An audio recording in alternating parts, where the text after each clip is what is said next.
Hello, hello, hello. It's Arsenal Fan Circle. I'm Gary, DWTT the most. We got small crowd today, but maybe you have some late arrivals. Tony, how you doing? I'm doing so. Still fighting off a cold. Yeah. Hope you feel better. And Matt, how are you doing? I'm good, thank you, guys. Yeah, great to see you both. Great to see everyone in the chat. Obviously, thankfully, another 3 points in the bag. So happy again. A great way to finish another weekend. Like I say, I've just come back from Oxford, so chucked the coats down, chucked the suitcase in the living room, ran up to my computer, and just about made it on time. So pleased to be here. Yes.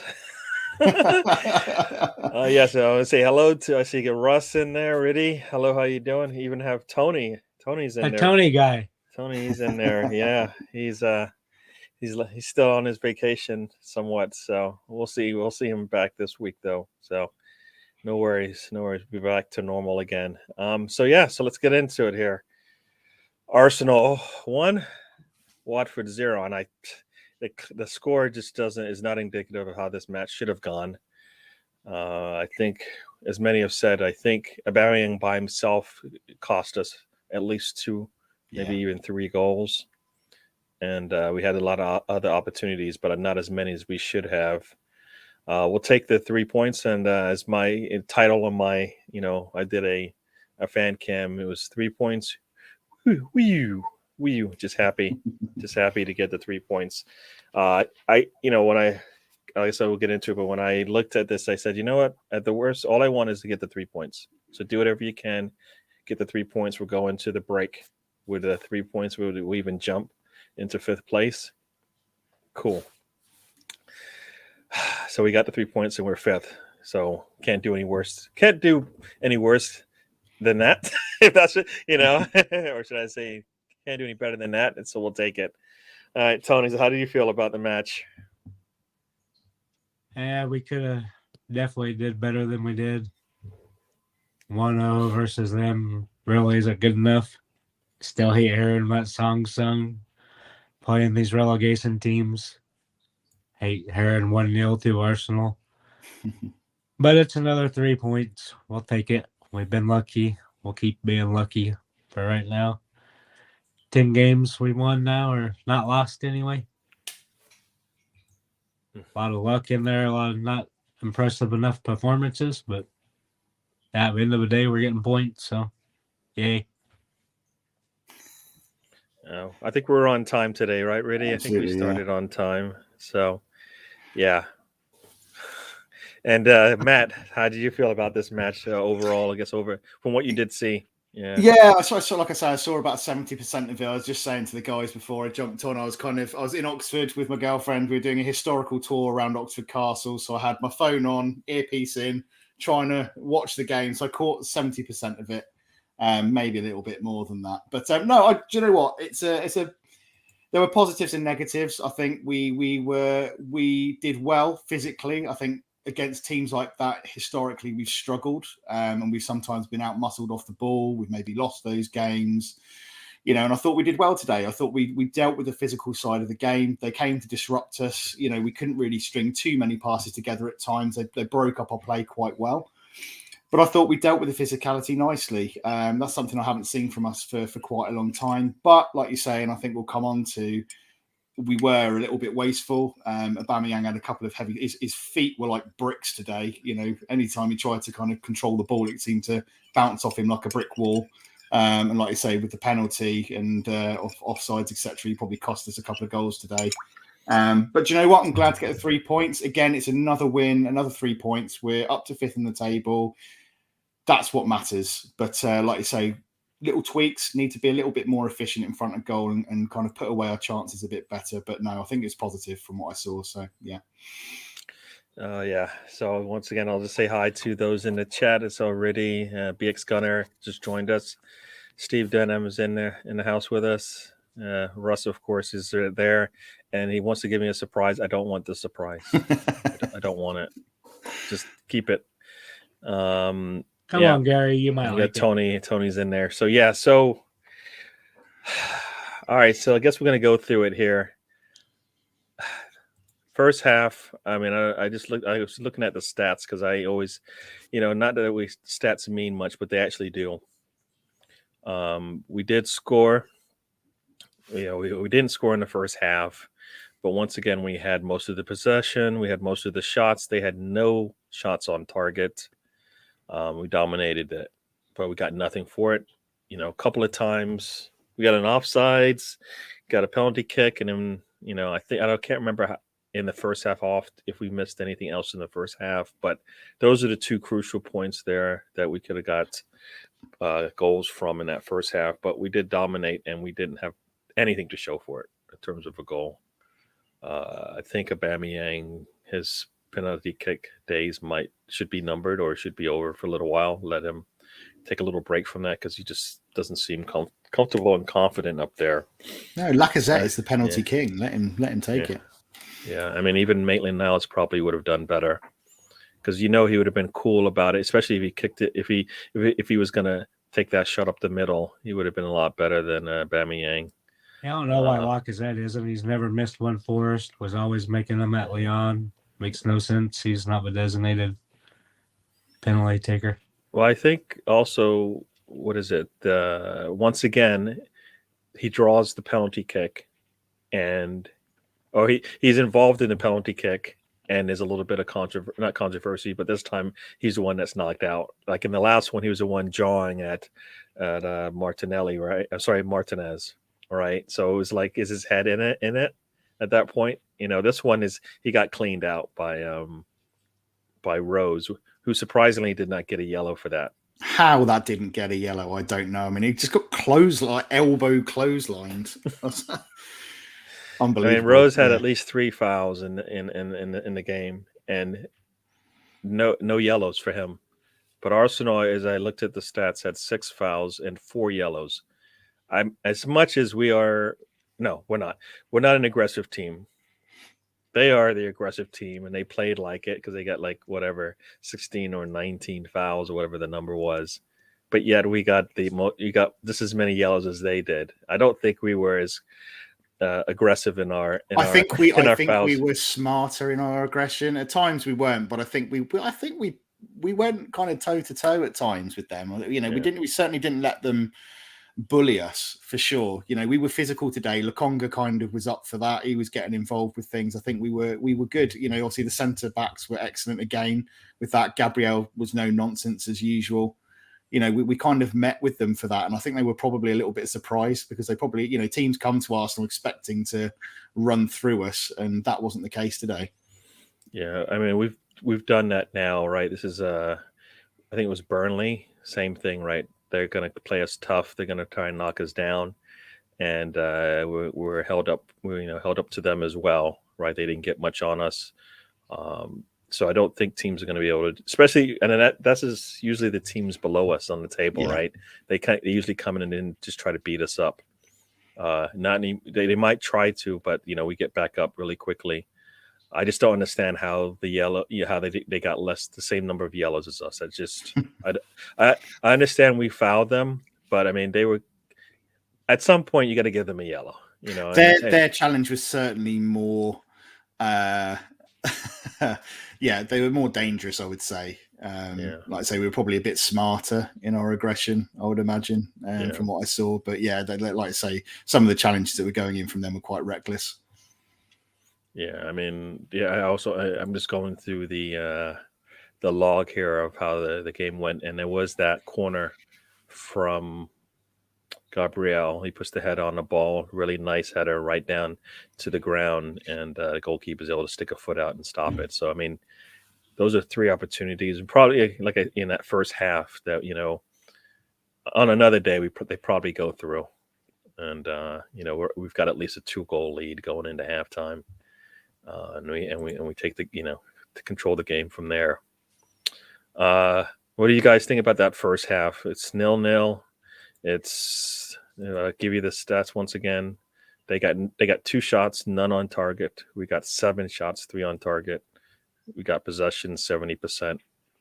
Everything is on our side. We're winning the duels. We're winning the aerials. We're winning got no more tackles. I mean, everything's going our Just way. no goals, Gary. Just no goals. Yeah, we Goals just is didn't what make the most of matters. it. Yeah, we just didn't make the most of that kind of dominance of possession, etc. You know, like I say, we were a bit unfortunate in I think it was like the 6th minute, wasn't it, with Saka, who had the goal disallowed for offside with Aubameyang's heavy touch. And like I say, you know, and I think they said it on the commentary in the game, you know, if Aubameyang controls that well, he puts that away himself. You know, but obviously it's that heavy touch. Bit unfortunate, but like I say, you know, really we probably should have been 1 or 2-0 up by half time anyway. At least 1-0 up. Yeah.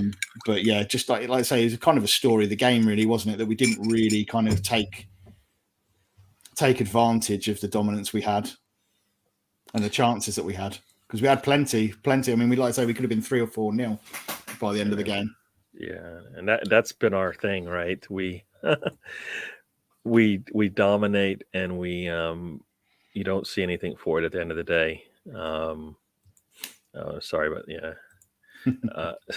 go through some of these chats here. Oh, we're on time. All right, so here. Hi, Russ. Good to see you. This omen of the number 7. I guess I don't understand that because that's Saka's number, isn't it? So got Russ there. All right, we got our 3 points. Oh, sorry. These are Ray loves backtracking. Rosicki's Oh, look who! Oh, sorry. There we go. Sorry about Hi, that. Mahir. Welcome, Mahir. Mahir is Good to see you. Yo, what's happening, my guys? Family.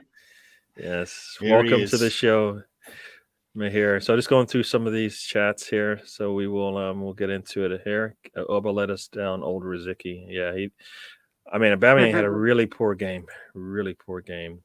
Another win and another Aubameyang Very poor performance. Very, very poor. So before it was he wasn't getting any kind of service. He wasn't putting on himself. Now he's getting everything that he needs, and still we're getting nothing out of him, right? Give him a penalty kick, he can't make that. I mean, yeah.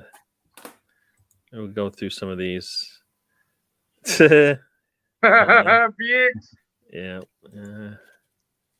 Muhammad.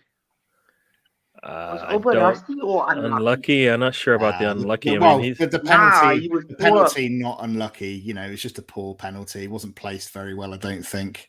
Made it too obvious. Wasn't a great. How can he be penalty. rusty when he's played all season? Well, and that's the other thing, isn't it? You know, and like you say, you know, his touch Razor's was running out of awful excuses today. here. Such a heavy touch all game. You know what? With a penalty, what you do is we've repeated this a million times before. I'm surprised Auba and them haven't watched Arsenal Fan Circle with us. If you're gonna place a penalty, top bins right, top bins left, power. Or you're gonna put it bottom bins power to your left or to your right. One of those 4 options. Yep. I mean, it's really not that hard. I was watching it. As I was watching it, I was like, you know what? He's not Zidane, so he cannot put that ball up the middle like that. And especially he put it too low. I mean, the goalkeeper was able to stick a foot up there. You know, if you're going to put it up the middle, it's got to be high. It's going to be closer to the crossbar. Nobody's getting to it if you put it there. He put it just low enough. The goalkeeper stuck a foot up and got to it.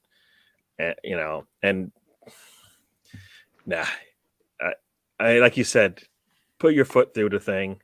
The goalkeeper stops it. Good. His last 2, he's been not confident with his penalty kicks. I don't know if you guys thought he was confident with them, but if you're confident, you put your foot through that thing, and the goalkeeper has no chance.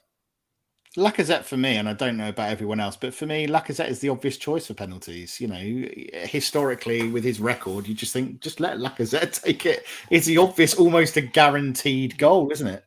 You know, I haven't. He's never missed one for us. Well, this is what I was going to say. I don't know the record, his actual record, but I haven't seen him miss one. And I like to say, has he actually never missed one for us? Because I haven't. He's never seen him missed miss one. I think he's made 11 for us. Yeah, let me. So there you go. You know, he's the obvious choice. Like I say, I've never seen that guy miss a penalty. So why we're choosing someone else to step up and take it, I don't know really. Bit of an odd choice for me. Yeah, I mean, even I think Maitland-Niles hasn't missed one. I don't believe for us either. I don't know if Pepe's missed one for us yet, but yeah, no, I mean, the last one he missed, that was definitely a sign of confidence lacking. As we said here, 3 points in a clean sheet. I'll take that every weekend. That is true. Consistency. I think our back five is solid. I mean, I don't like you said, they didn't get any shots on target until the second half when we kind of fell asleep, which we kind of seemed to do that. I don't know about you, Gary, and the guys, but Ramsdale scared me a little bit towards the end of the game, rushing out. Oh like that. my days! Jesus! I mean, I know it's uncharacteristic for Aaron Ramsdale, but there was no reason to come out. Well, I couldn't see a reason why he came out in the first place. I mean, he committed to it, which I suppose as a goalkeeper, if you're making that decision, if you're going to go, you're going to go, and you've got to make a 400% commitment to it. But for me, I think that was a bit of a rash decision because there was no need. The player was already being tracked by a defender. He was on kind of not really an easy place for him to shoot or cause trouble because he was on the edge of the box in kind of the corner area, really. So I wondered what was in his brain to make him come out like that. But it was bloody hell, that gave me a little bit of a fright. But that's the only time I've seen Ramsdale do that. But yeah, bit of a knife on that one. The funny thing is, Matt, all keepers are bound to make a mistake. I was saying that wasn't the moment because then everybody's back on Ramsdale's case, back to Ramsdale was absolutely you see, I told you he's not a good keeper, even though he's proved consistency for these past 10 games. I mean, that's an accomplishment in itself. And the funny thing is, on a better day with a better striker, that's in the back of the net. Yeah. Even if he had made the decision to not shoot, I think there was a Watford player ready for a tap in, and I was like, yo, do these guys do this to us every single damn weekend? Give us a break, man. Hopefully he'll learn from that though, and like I said, I think I think he's self-aware enough to look back at that game and think, actually, I probably shouldn't have made that decision. So I think of all players in the squad, he'll probably analyse himself and go, well, okay, that was a little bit rash. I need to kind of just not make those kind of decisions. Yeah. He probably was bored. He wanted to get involved somehow, and it's like, no, take advantage of this time with nobody's attacking your goal. I've just seen Riddy's comment, just Ramsdale teasing Leno. We'll get to I guess we'll jump to that one real quick, but you know what? Let me just go through these, but cracking. As we said, he should be done there.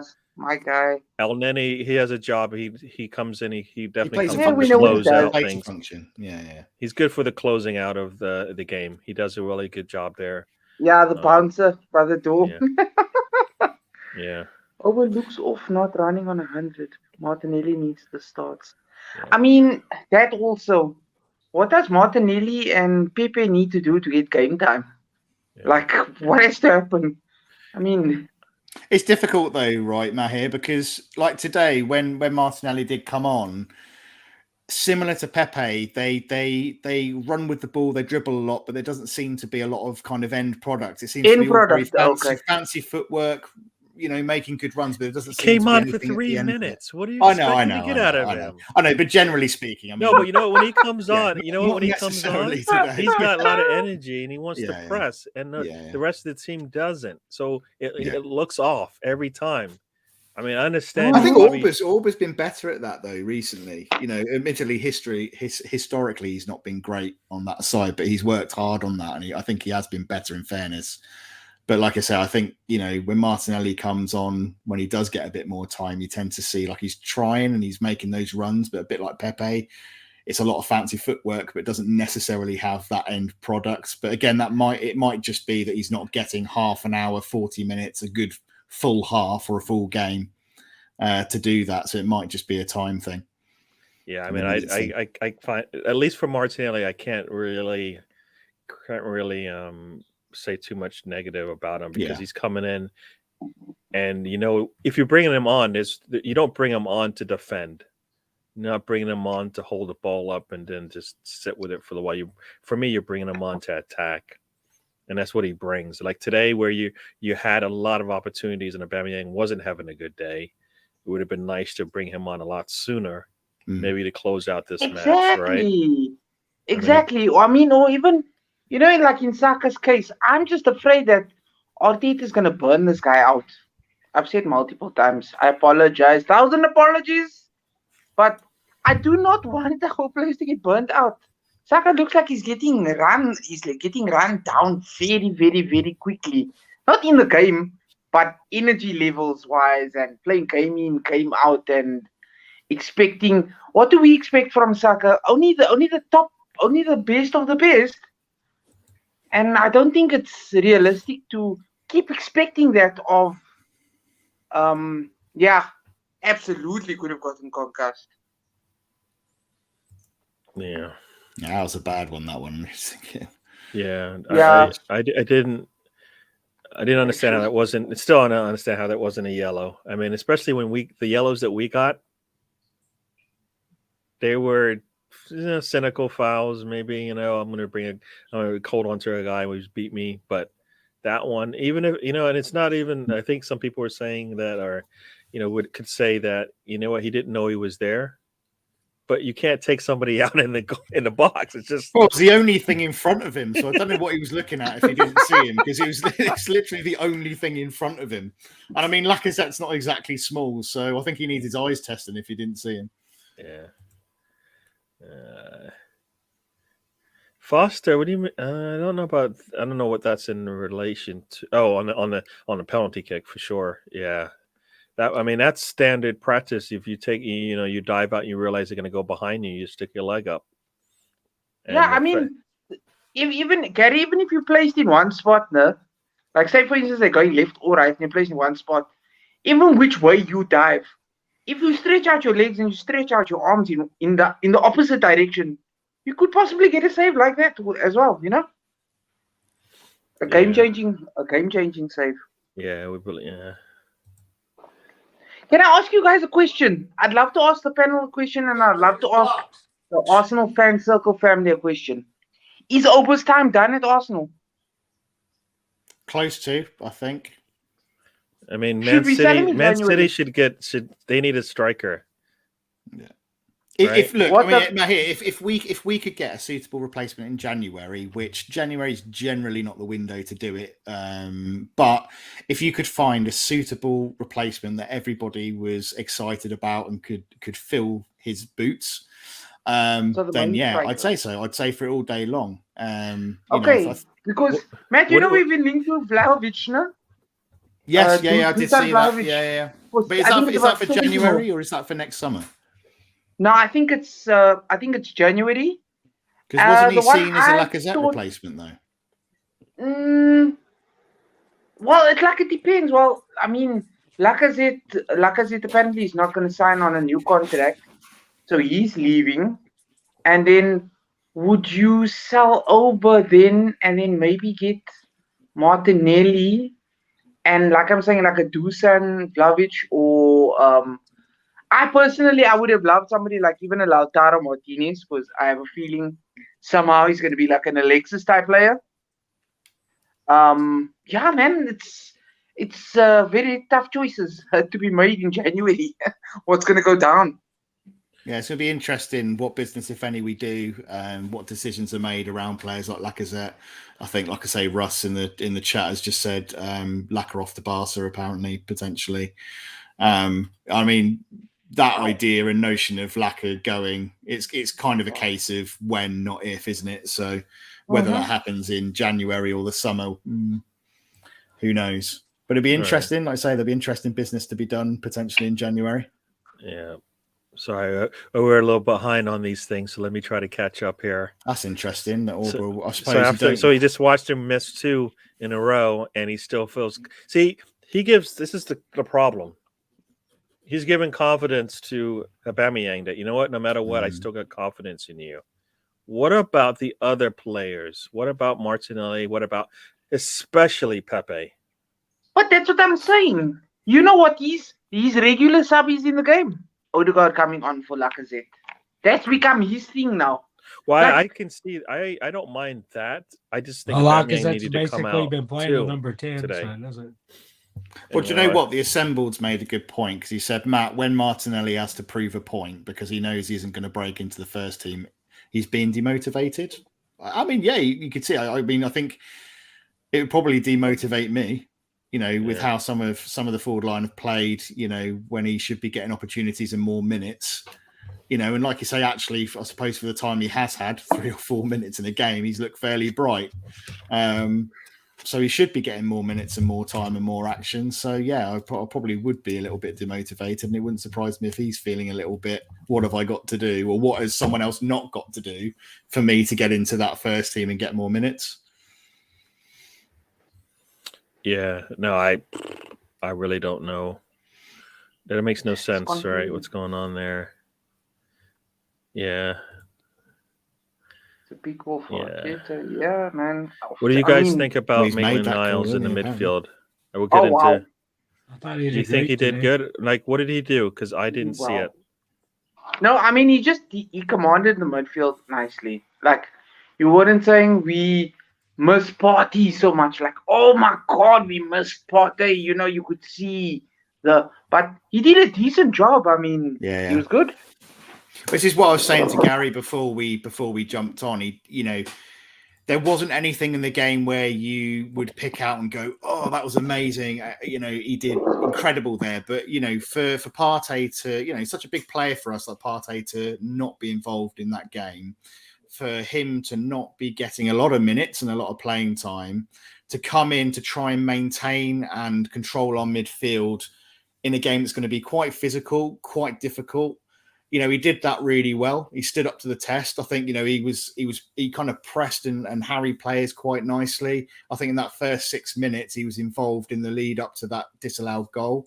So, yeah, I thought he was very good today. Like you say, he just did a solid, good job. And I think he's certainly stuck his flag in the sand to say, look, guys, I'm an option here and I'm a good option. Use me a bit more. I'm certainly there and ready to go should you need me. And that's great, Exactly. because, when you look at like Partey, with Xhaka out, an injury to Partey would worry a lot of Arsenal fans. An injury to Lokonga, suddenly you think, okay, we're a little bit weak here and there's question marks as to who's going to fill those boots. And it is quite nice to be able to think, actually, he can do that and he can do it fairly comfortably. Yeah. Ray's he says now he's been suspended for 4 games. If I knew his suspension, then 4 games isn't enough. I don't know what you guys think. Is 4 games enough? I don't think that's enough. I mean, if you're being, I didn't think you were suspended. I just thought you were on vacation. But if you're suspended, then I think we need to look at the suspension, the chart to see how many games you're supposed to be out for. What's he been suspended for? I don't know. That's what I want to know. What's he done on holiday to be suspended for 4 games? That's what I want to know. You do these crazy things at Disney World, right? Oh man. So it's been it's been 4 years since he missed a penalty. I don't know. Yeah. I don't think Martinelli will leave because I think no, I don't think so. But I pray it doesn't come. Because, these 2-minute substitution things for Martinelli to come on during the last 5 minutes of the game and expect something from him or I would have told Arteta, fuck off. I don't care if you're the coach. Bring me on for 5 minutes. What am I supposed to do in 5 minutes? Let me just sit back down. Yeah, you don't bring him on if you want him to just sit back and do nothing. It just makes no sense. I mean, you're looking at Balogun. He's getting enough playing time for the U23s, I guess. Yeah, and he's looking. He scored in the last he's game, out of it. He's too big, too much for them. I mean, today, did you see the shot that he took today? Ball comes in. He puts a foot on it.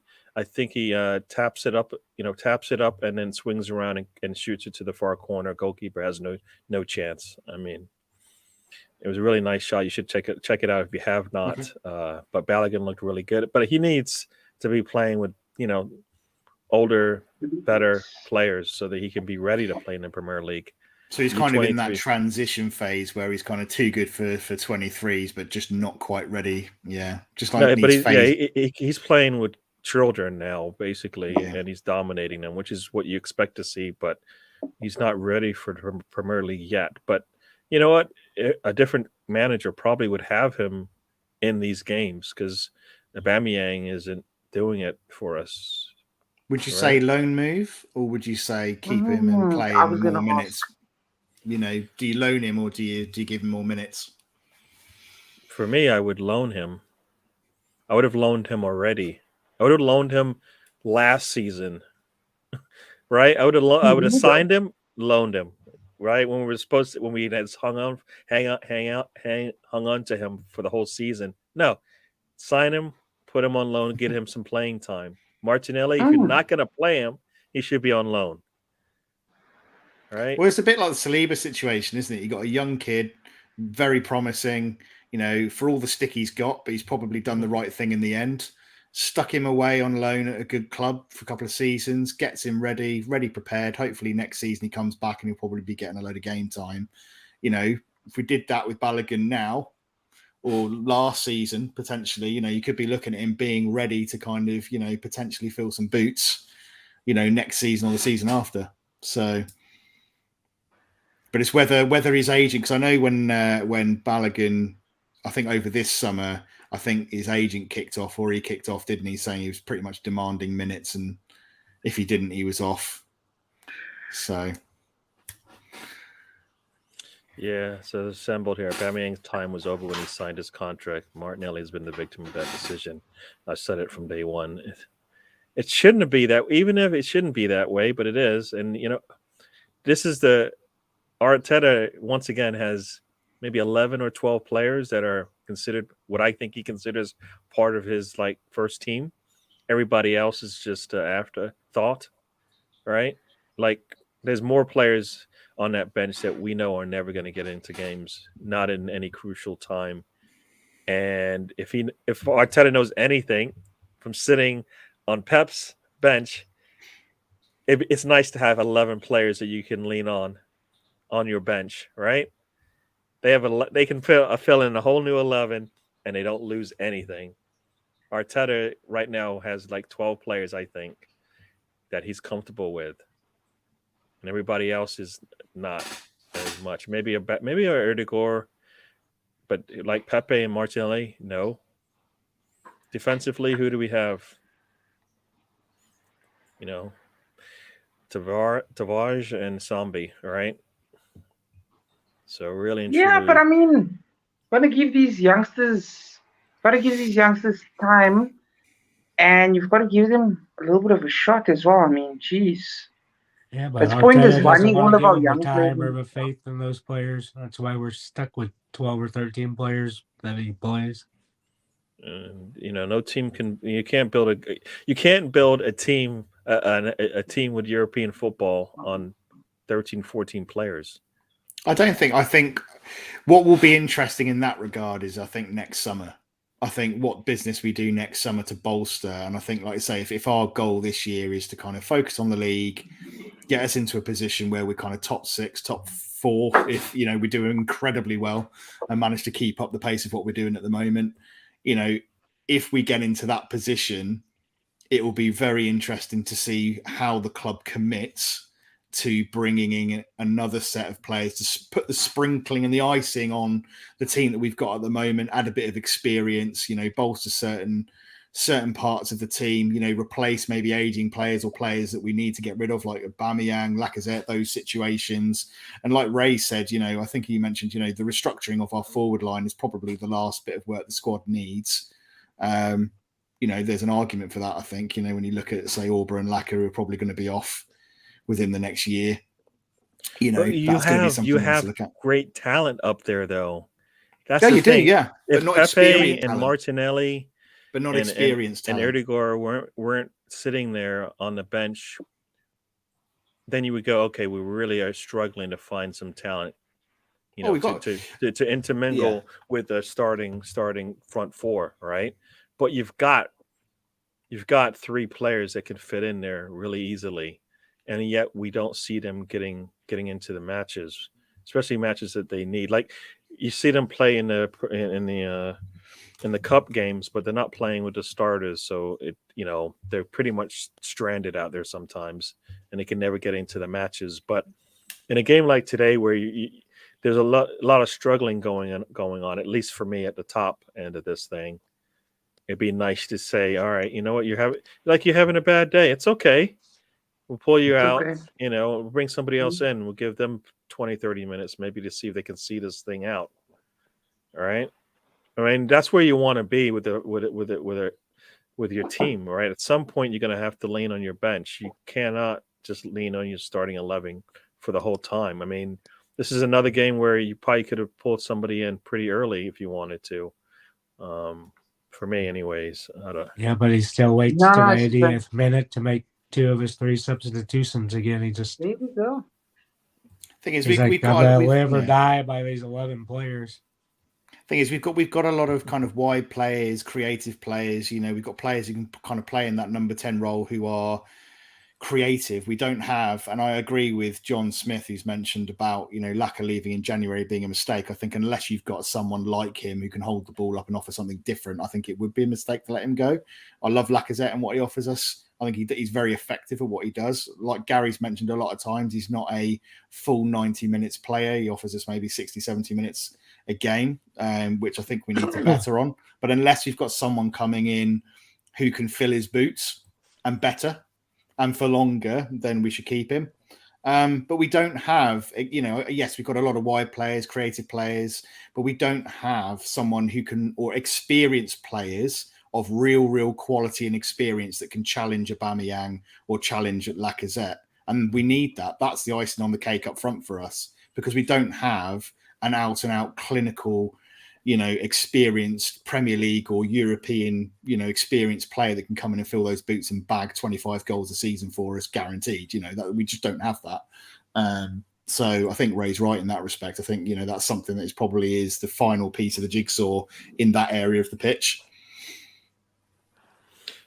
I know you guys. Yeah, like you said, I mean, Lacazette, unless they have an answer for him, if they let him go and they don't have an answer for him, then you just basically just killed your possession. Yeah, you're wasting your time. Man. Yeah, that's what it is. You're wasting your time. Yeah, because if you don't have a suitable replacement, yeah, and are willing to bring them in when it is the correct time, which would be like now, getting rid of one striker that's not doing the job, and bringing in. Summer.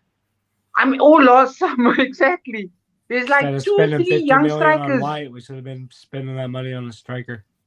There we go. You heard it from Tony, our Tony. Because it's like the Dominic Calvert-Lewin, Matt. There's Lautaro Martinez. Would love to see him at the club. Ooh. I mean, I saw, and there was a fourth aside from Vlahovic. I think it was Ollie Watkins, if I'm not mistaken. Yeah, I'd prefer Calvert-Lewin to Ollie Watkins. Although Ollie Watkins, I believe, is an Arsenal fan, is he not? Yeah, well, absolutely. That's positive, but I'd rather have Calvert-Lewin. I think he would suit. Yeah, us I better. mean, the more dominant of the force of the strikers, could be stronger, could be have more pace, better decision making. I mean, whatever is the best for our club, I'll be happy with. Aside from having to do the midfield up first. You can't waste them either, right? If we bring, DCL in, you can't then stop putting crosses in, and because that's what we tend to do. We tend to, go away from the strengths of what we're looking to do. You bring him in, then you're putting crosses in all day, right? You're putting crosses in all day, and we need that. But I'm sorry to say, guys. That's why I'm not flip-flopping. That's why I'm convinced Arteta is not the man. Yeah. Because down the line, if decisions like that, like say for example what you said, Gary, you sell Laka. Okay, Laka goes off to Barca, right? And then you sit with, I don't know, whatever the kitty is of the war chest, the supposed war chest is going to be. The mystical war chest that's been around The for mystical war longer than the chest. club's been around. I mean, we've heard the war chest thing for since I've supported the club, I think. It never seems to appear. It must be at the bottom Never of a seems to bottom of a appear, Matt. shipwreck somewhere, Never. that war chest. Yeah, Yeah. like 200 Never. million We that always never penny touch pinching. year in and year There out. we go. Although credit they have spent. Yeah, they have spent that, but like unless you go and use that money to buy another striker or to buy somebody in midfield that's going to improve us, it's just a waste. Then you might as well keep a player. You understand? Yeah. I said Steve down. I'm just laugh at all the people who crucified Arsenal after our first 3 games. Yeah. Yay! You got to say it. It's I think football. I was one of those dickheads, and I'll still do it. Yeah, but you know what? Football runs on emotion, right? We all love our club. It's very easy to get wrapped up in, Uh-oh. Is that me? Matt's just It's very Did easy. Matt to just- get carried Matt's away. just You just There we froze go. for a little Yeah, bit. You might have to repeat what you said. Sorry, did I drop out there? Yeah, you did. Right, sorry about that. Hang on, let me put the hamster back in its wheel for the internet. Hang on.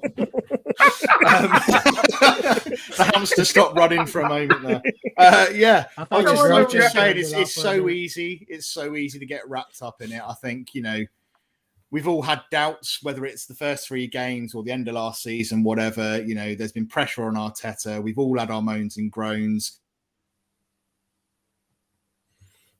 Again. We lost him again. All right. So You you come didn't really fix the gerbil.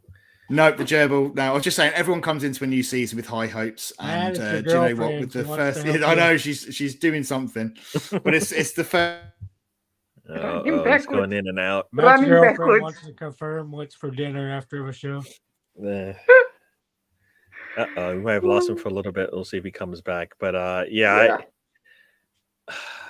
I lost my train of thought. What were we talking about? Oh yeah, the first 3. I definitely was disappointed with the first 3 games. I don't know. I mean, not that we were expecting to win 2 of them, but we were definitely expecting to play better in all 3 of them, and we didn't play. I don't care that we were missing players. That's going to happen, and you have to. Even if I understand we lost players the day of, but that happened. That's happened already. We've lost players in warm-ups. So as a manager, and Arteta has seen that happen. He has guys in warm up get knocked out of get knocked out and not start. So he has to come up with a better plan, and this is that's part of the job. So I expected us to play much better against Brentford. Didn't expect for us to kind of roll over and die against the next 2 matches, right? Chelsea and who else did we play? Man City. Yeah, City, steamroller right? by City. Yeah, we should. Yeah. That shouldn't. I mean, that shouldn't happen. No, We've seen other teams go out there with and be able to slow them down a little bit, right? And that's what we're going to have to be able to do. That if we're going to want to, move up the table and all of that. We can't just let teams steamroll us just because they have a better squad. We have to make it difficult for them. Tensions were already high over the summer. A lot of things were happening over the summer that Arsenal fans were rightly kind of feeling a little bit sore about. And obviously we didn't go into the new season with a lot of goodwill. So I think when emotions are already high, people want to see improvement very quickly. And when you don't see that in the first 2 or 3 games of the season, I think it's very easy and understandable to start getting a bit negative. So, but thankfully, do you know what? By now, I hope those people who were that negative at the beginning of the season are now looking at where we are now and have actually, are reasonable enough to think, okay, we were probably a little bit reactionary, a little bit unreasonable, and actually looking at where we are now and how we're playing, clearly progress is being made, and we're going in the right direction. Yeah. But you know what? You need to be lucky. You can't always, football is a bit about luck as much as it is about skill. You need luck on your side as well. And the important thing is we're winning games that we wouldn't be winning away from home before. We're doing well. We're on a 10 or 11 game streak now, and we're unbeaten. We're doing well. Progress has been made. We're playing better. You know, we seem to be more of a unit as a team. Positivity around the club. Things are changing. I think a lot of progress is being made. We're not perfect. There will be slip-ups this season. We probably will play a few teams, and we probably will have the odd result where we probably get steamrolled. You know, like the Liverpool game, for example. That's going to be a tough game. You know, but we are going to have games where we have blips. But I think, you know, as long as we stay on this kind of trajectory and keep playing in this way, I think it's positive. I think we're going in the right direction and we're doing the right things. It is. Yeah. I mean, you know, the what I would love to see versus Liverpool is a performance. I mean, we're not expected to win that game by any shot. We're probably the underdogs. Not underdogs times 2. Because, yeah, man, we would love to see consistency. The same sort of passion like we always want. We just want to see passion on the field. If you're gonna lose 3, at least be like, at least with us, have us say, you know what, we fought.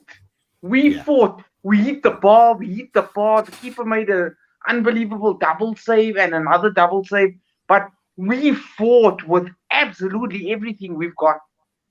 That's the way you lose. You don't go 1-0 down or 2-0 down, capitulate, drop your head, and let them get 3, 4, 5, 6 with no sort of.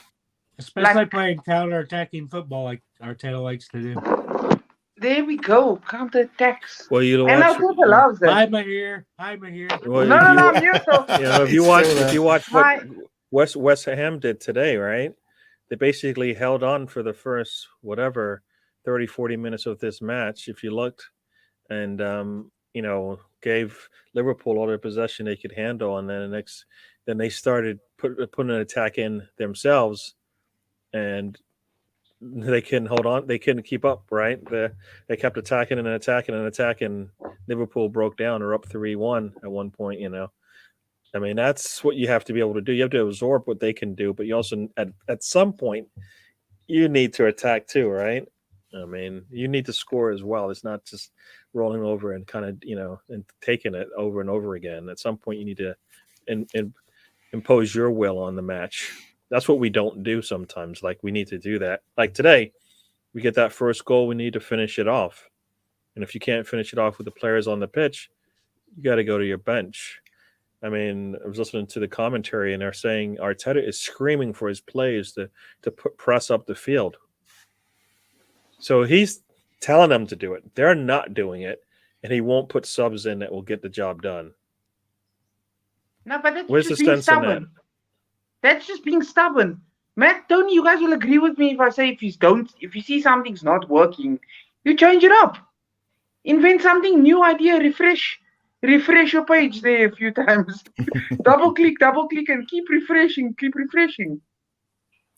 Yeah, I mean, things like not making subs early enough. I mean, let's just get me the drum out and bang it again, because we've been banging that one for quite a long time. that drum's been beaten to death, I think. It's yeah, I mean, Who knew my hair was part of a drumming band? It does drive you around the bend. But you know what? I think a lot of managers are guilty of that. You know, top managers. I've seen a lot of top managers in games, you know, bring on subs ridiculously late and fail to make decisions early enough. I don't know what it is. You know, you see it in a lot of games. Substitutions being made at like the last 5 minutes when they've had a really poor kind of first 45, first 50 minutes, when they could be making changes at 55, 60 minutes to impact a game. It's a strange one. Maybe there's the school of coaching somewhere. There's a reason for it that I'm either not intelligent enough to understand, or my footballing knowledge doesn't allow me to understand. I don't know. I don't believe there's any book that says subs after 80 minutes are actually going to help you. I'd like to think not. I mean, I can't imagine they would. Not unless you're throwing everything in the kitchen sink in that last 10 minutes, hoping that a goal's gonna not hoping, praying that the players will be like, yo, let's just go all out. But you know what? I do love the fact that Arteta has got this team working as a unit from front to back. Players like Ainsley Maitland-Niles, you know, I think he has improved as a player.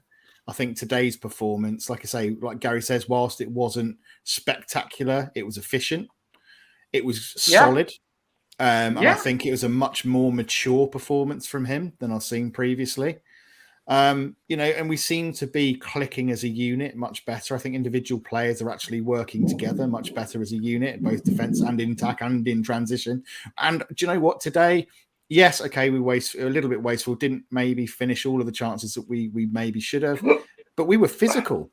We were not out-muscled, and that is something that has been really frustrating to watch from an Arsenal side, because we get bullied, and we have been bullied. And how many pundits, ex-players, teams that have come up against us have just constantly said over the last, say, 8 years or so, Arsenal is so easy. They're so easy.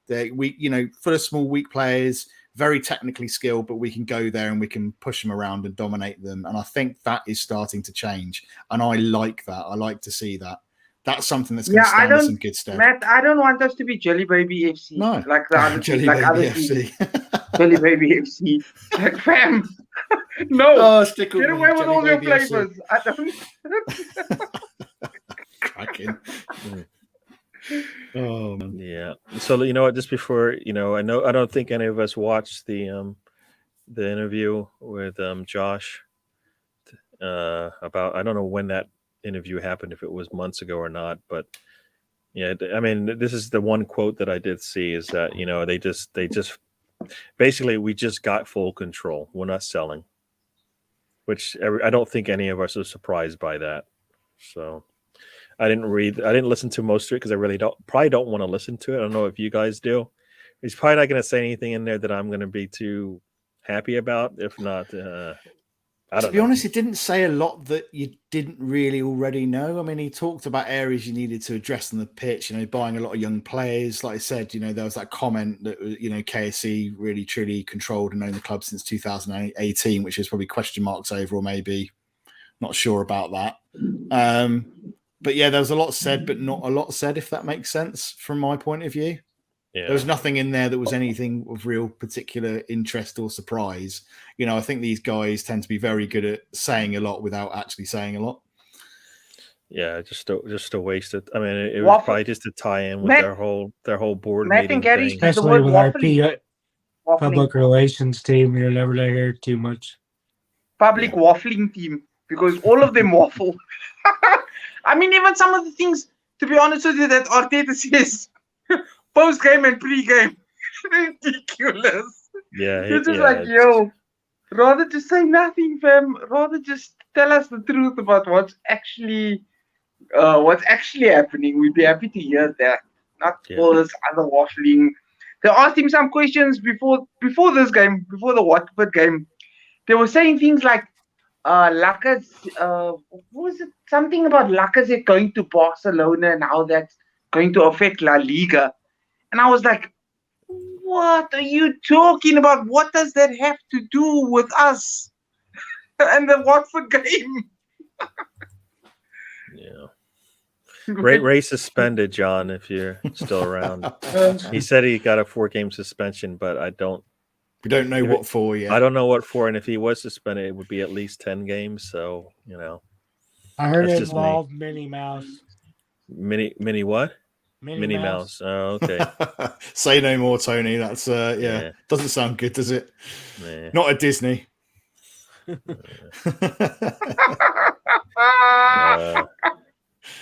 we're just gonna go through some of these. Yeah.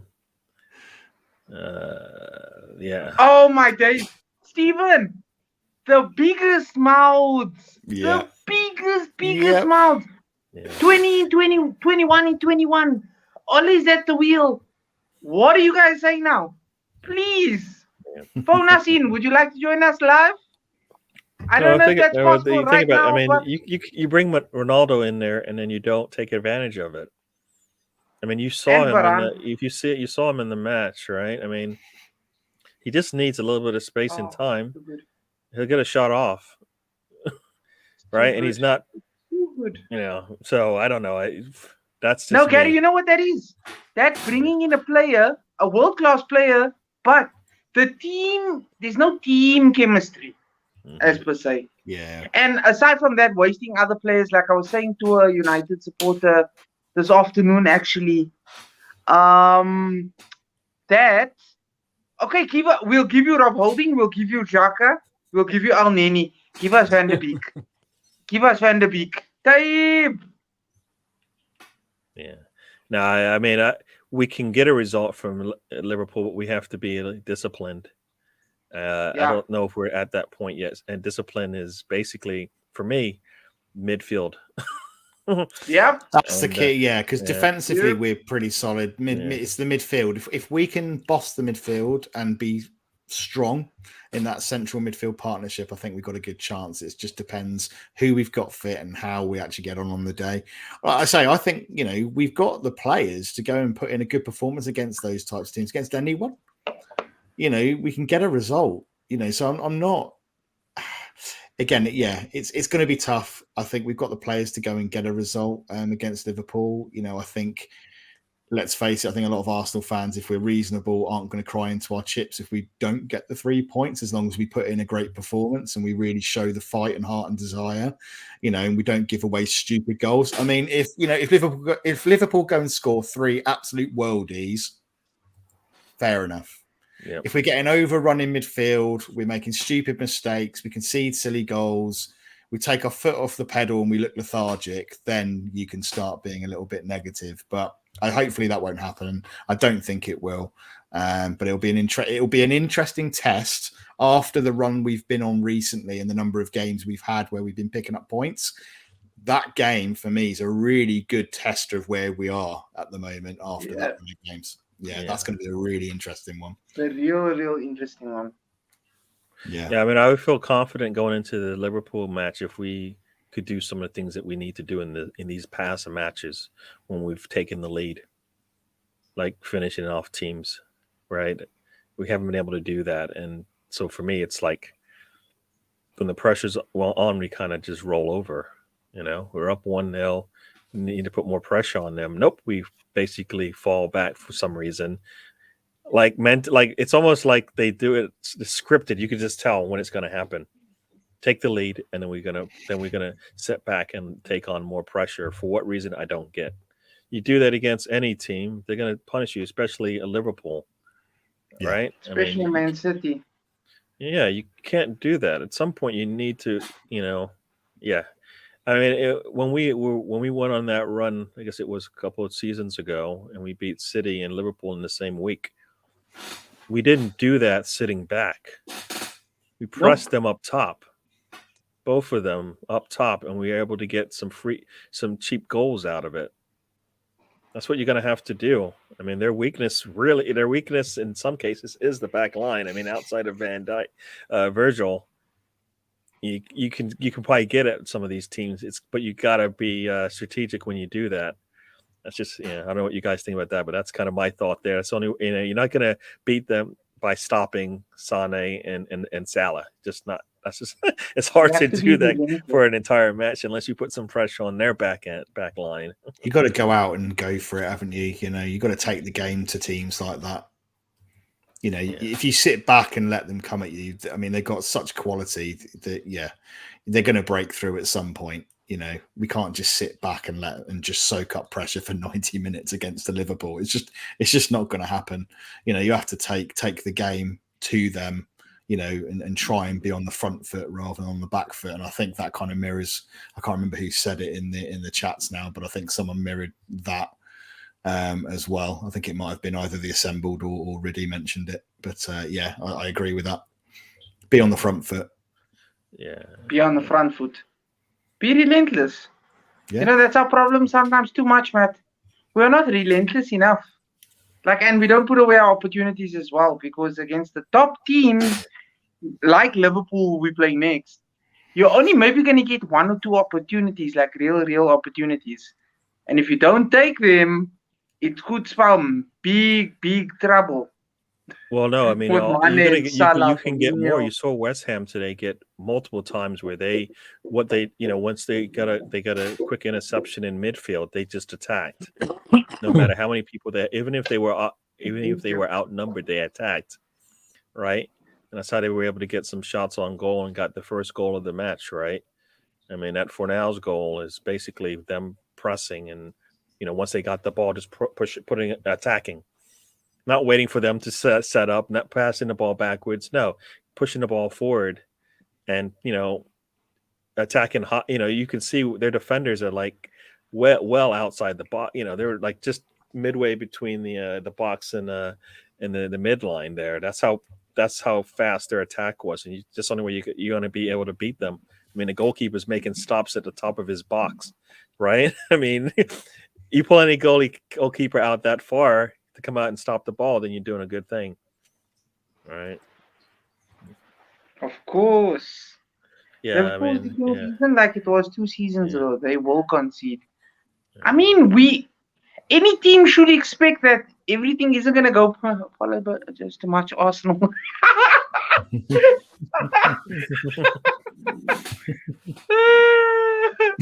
go to the I tell you what, he works magic on. I'll tell you, like those pictures of Rob Holding. Bloody, I mean, fair play. He looks cracking, doesn't he? That hairline. He's got hair. Yeah. He's got hair, but he can't get a game. I mean, what's going on? That hairdresser or clinic has earned its money.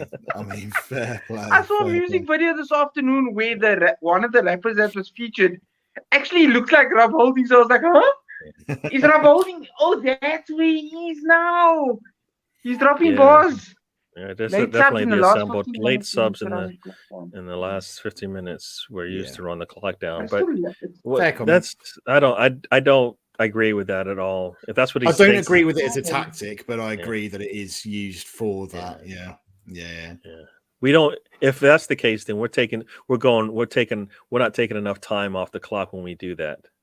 You know what I mean? Like sometimes you see the guys basically just like really, take their time getting off the pitch. What's interesting about these comments about Liverpool, though, because like you say, there's people saying, their defense isn't what it was. I think there's a comment there that says, Virgil van Dijk playing at 70%, he's too scared to get an injury. I think that was Don one. Just looking back at some of the results this season, they are conceding. They've had some games where they've obviously absolutely thumped teams, but you've had a Brentford, for example, 3-3, Brighton 2-2, West Ham, it's not as if people can't score against this team. Yeah. So I agree. I think that there's opportunities out there for us to go and grab goals. It's just whether we can not concede. Yeah, I mean, and take our opportunities. This is their fourth year now with basically that number of players that they had, right? Since they made that Champions League run. I mean, at some point, either you need to switch some players out and revamp it, but that hasn't happened, right? So yeah, I think they can be, they're not the same. Yeah. Right. So, Taib said this the second time now. Arteta out. In my thought process on this one is, what is the team's ambition? Is the team's ambition? Is he meeting their goals? If he's not meeting their goals, then he'll get fired, just like the Norwich manager just got fired after winning their first match, or the Villa manager getting fired just after 5 losses in a row. I don't think we have that ambition yet. To think that Arteta is going to be let go. It's difficult though, isn't it? Because if you look at the situation right now, where he's got us to and where we're sat at this very, very moment, you look at the run we've been on, we've been doing really, really well. Performances have improved. Yes, there's room for improvement, but we have a solid foundation of youth. We have a clear kind of project and kind of future plan for what we want to do. Clearly the youth is the way we're going, and we'll probably add a sprinkling and an icing of experienced players maybe in the summer to complement that. We're sat 5th in the table right now, and like I say, at the end of the season we could be sat in 13th, but at the moment we're sat 5th. Things are looking positive at the moment. So I think from what we're all expecting from us at a club right now, given, the amount of change that has happened, I think at the moment, I think we're in a really good place. And I think actually for me, although I've had my doubts about Arteta, I really like him. I want him to succeed. I think he has got a great technical brain under the bonnet. Like I say, the experience, the lack of experience of in being in a manager's role sometimes comes out and proves itself. Totally agree with that. But I think in the long term, he could be very, very good for us. I think, given the time a bit, I think long term, he will be good for us. Whether he gets that time and whether we stay as consistent as we are now, that's to be seen. But I think based on where we are right now, I'm seeing enough to say, actually, let's keep him at the club and let's give him that chance and let's have faith in that project. Oh, I was just about to ask Mahir what he thought on that one, and then he's dropped out. He dropped out. Hopefully, he comes right his back. His hamster has fallen out of its wheel as well. Yeah. So, Tony, any thoughts on Arteta out? I still don't think he's good enough. I think the substitutions prove that. He's sitting there making substitutions 85th minute. Like I said earlier in the chats, I'd rather have Vieira. I think Vieira is a better manager. Palace is sitting now at 10th. They don't have half the team we have. Arteta doesn't want to take the time to develop players, ones that are troublemakers he doesn't want to take time with. Yeah, but who wants troublemakers in the team, Tony? If you've got troublemakers in the team, are you good? Is it when you're trying to get results quickly and it's a results business and you've got to turn that ship around really quickly? You haven't got the time with troublemakers at a club to say, oh, yeah, well, we'll give him 6 months to improve his behaviour. He ain't got time for that. And you need to set a precedent when you come into the club and make it very clear, what your plan is and what the acceptable things are. Otherwise, people run riot. And if he doesn't do that, then he's going to get absolutely annihilated for not being strong enough with players and not having the experience or the cojones to stand up to those players. You have your captain late to the match. If they didn't come out in the news, he wouldn't have missed any time. He would have started the fucking game. Yeah. Like I said, there have been contradictions at times, and I can't argue with that at all. There have been contradictions where you think, actually, okay, he's stood up to some players and not others, and there have been previous incidences with, the favourites, so to speak. That has happened. Yeah. You know what my start is? I was just going to say your thoughts on Arteta out, if you have any. On Arteta out, okay. No, my thoughts basically is. You see why certain people are Arteta out and certain people are Arteta in. The Arteta inners, I think their mindset is that we've all seen him, whether you're Arteta out or in, we've all seen a massive improvement. I mean, who would have thought after losing our first 3 games like that? And, even like the result against Crystal Palace and Brighton, that right now we'd be sitting in 5th with a big chance if we can keep consistency to go up. Arteta outers are more like we can still be winning with this team. Only that maybe we'd be able to get more out of 2 or 3 other players, for example. Because I will never flip-flop. I'm an Arteta outer, to be honest with you. I've seen massive improvement. But I'm saying, what if another coach or a top coach can come in and we'd still be winning? But more players would be given a chance, for example. He'd be able to manage the team better in regards to like Pepe, Martinelli, these type of players. And possibly have that pool to bring players in January of a high quality ceiling, for example. Somebody like, there's a few. There's Ten Hag, there's Nagelsmann, I don't know, maybe. Luis Enrique. We're going to see what's going to happen with Conte, but I have a feeling he might be able to bring that lot there from down the road to maybe a top 4 or something, but we'll just see. But like I'm saying, that's the whole Arteta in, Arteta out thing. Whether you Arteta in, you believe in him, you believe he should be given more windows, more players because you are seeing results, or you, like me, Arteta and Tony, Arteta out, where we believe we can get the same results. We believe there's more consistency, there'll be more improvement. and still be winning with a top coach who knows probably now how to manage properly, that will be getting the best out of the whole squad as a squad. Yeah, but that's my thoughts basically. KT at centre back. Yeah, I look at this one and I'm like, I don't know about this. I don't know about this at all.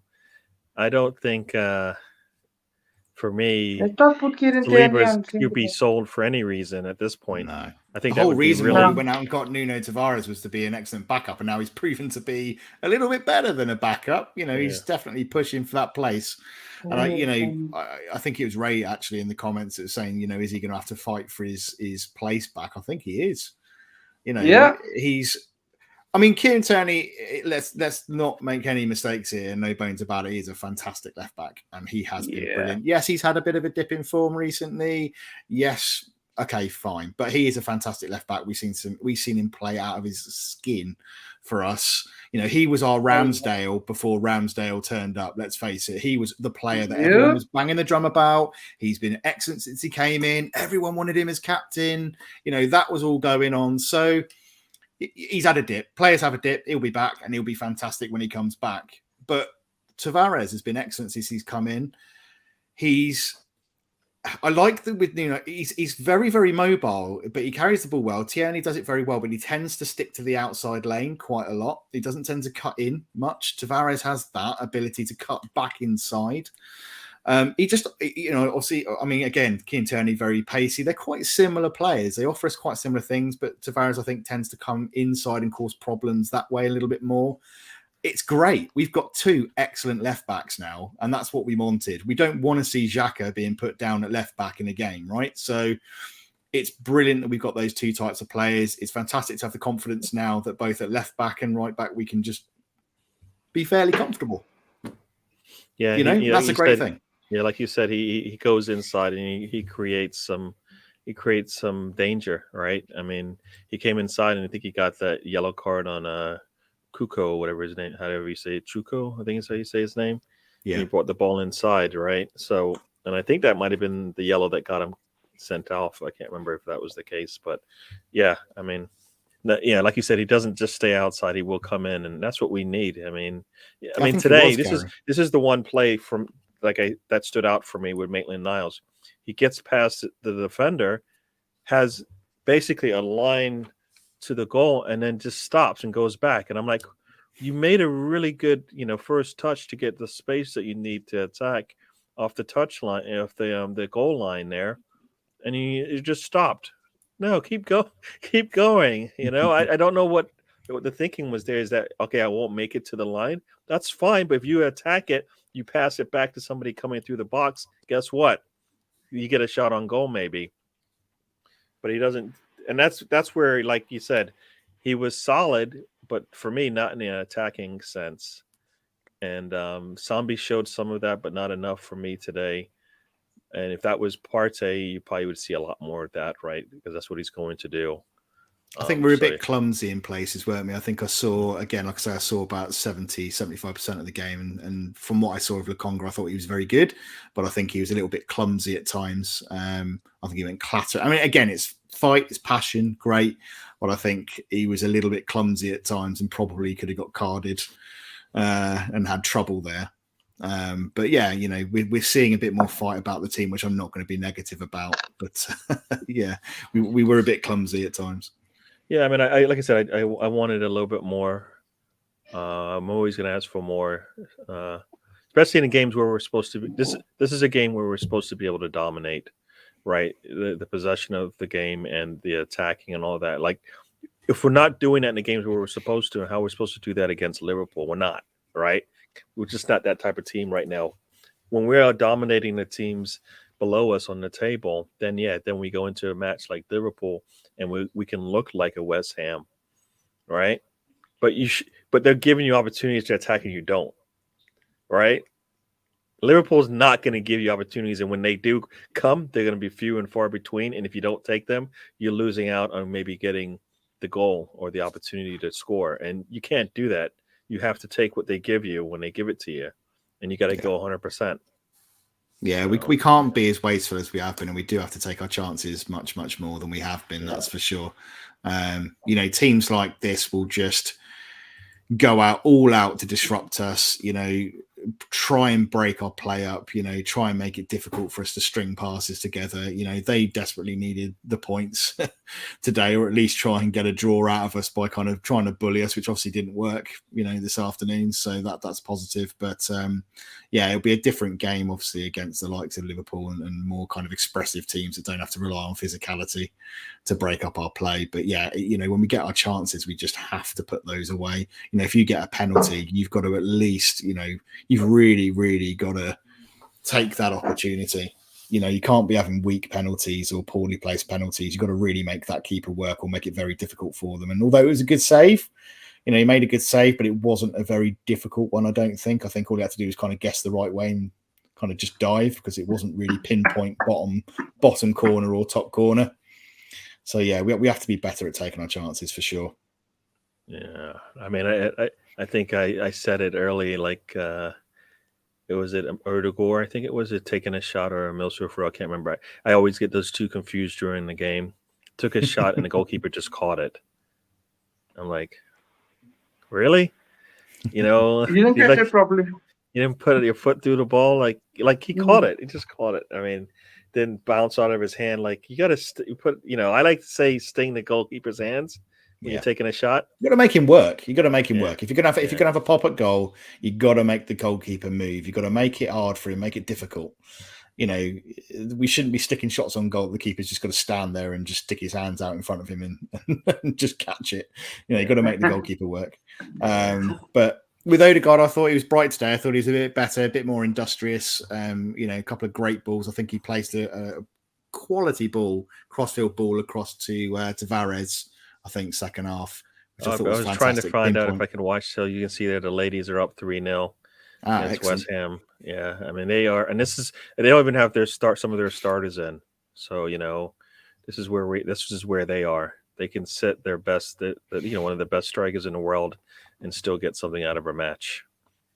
Right now, we feel like if we sit Aubameyang, we won't get much. I highly doubt that. Some of us feel like, well, Arteta does. Sorry to say that. I think Arteta thinks he has to play Aubameyang. I don't think we'll see. I think we might see something different if that was a Martinelli playing up there today. Especially these are the games. If he's gonna play, he's got to play these ones, because we're not going to put him in against Liverpool at this point. But this is a match where you can give him the 30 minutes. The rest of Aubameyang before he goes on international break, he's having a bad day anyways. He hasn't shown that he's gonna turn it around within a match.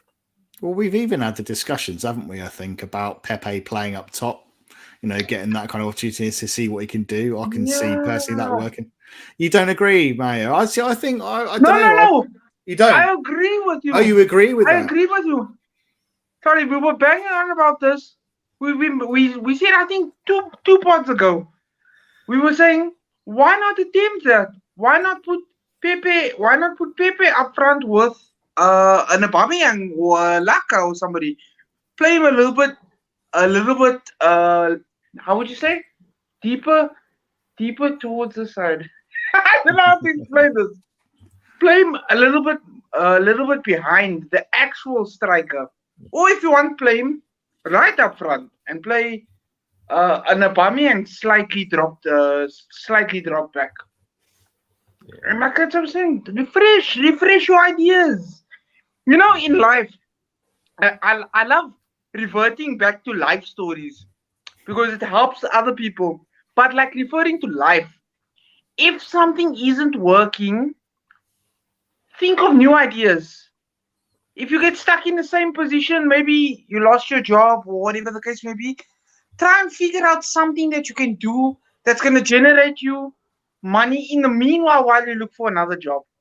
So that can be anything, like constantly refresh your mind, refuel your mind, as per se. Go through new ideas. And you'll be surprised. Sometimes you'll find something that, like now, Gary, since we're all at home and stuff, like, praise be to the Almighty that a lot of people are still working. They still have their jobs. But like the people who don't have jobs, there are like things like, I read the other day, things like transcribing, basically taking our video here that we do, no, and putting it in audio subtitles. And there are companies hiring people that actually do just that and make the same amount of money as maybe working a 5 to 9, only that 9 to 5, sorry, 5 to 9. I mean, if I can work from 5 in the morning until 9 in the morning and earn the same money, if you could let me know who's recruiting, that'd be great. Cheers. Just saying. Okay. Yeah. If you know anybody, let me know. Yeah. Definitely. I'll let you know if it's worth it also, you know? Yeah. I'm sure let's it's get, worth it. we're going to go through some of these chats, but one here is Tony. You need to answer this question here. What do you do Tony, to what convince does me? Mikel need to do to convince Proving me you? wrong.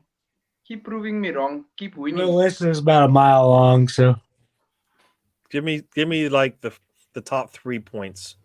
okay. The top 3 would be prove substitutions, stop being so stubborn, and actually take the time to help the younger players, the ones that can be the troublemakers, instead of just kicking them to the curb.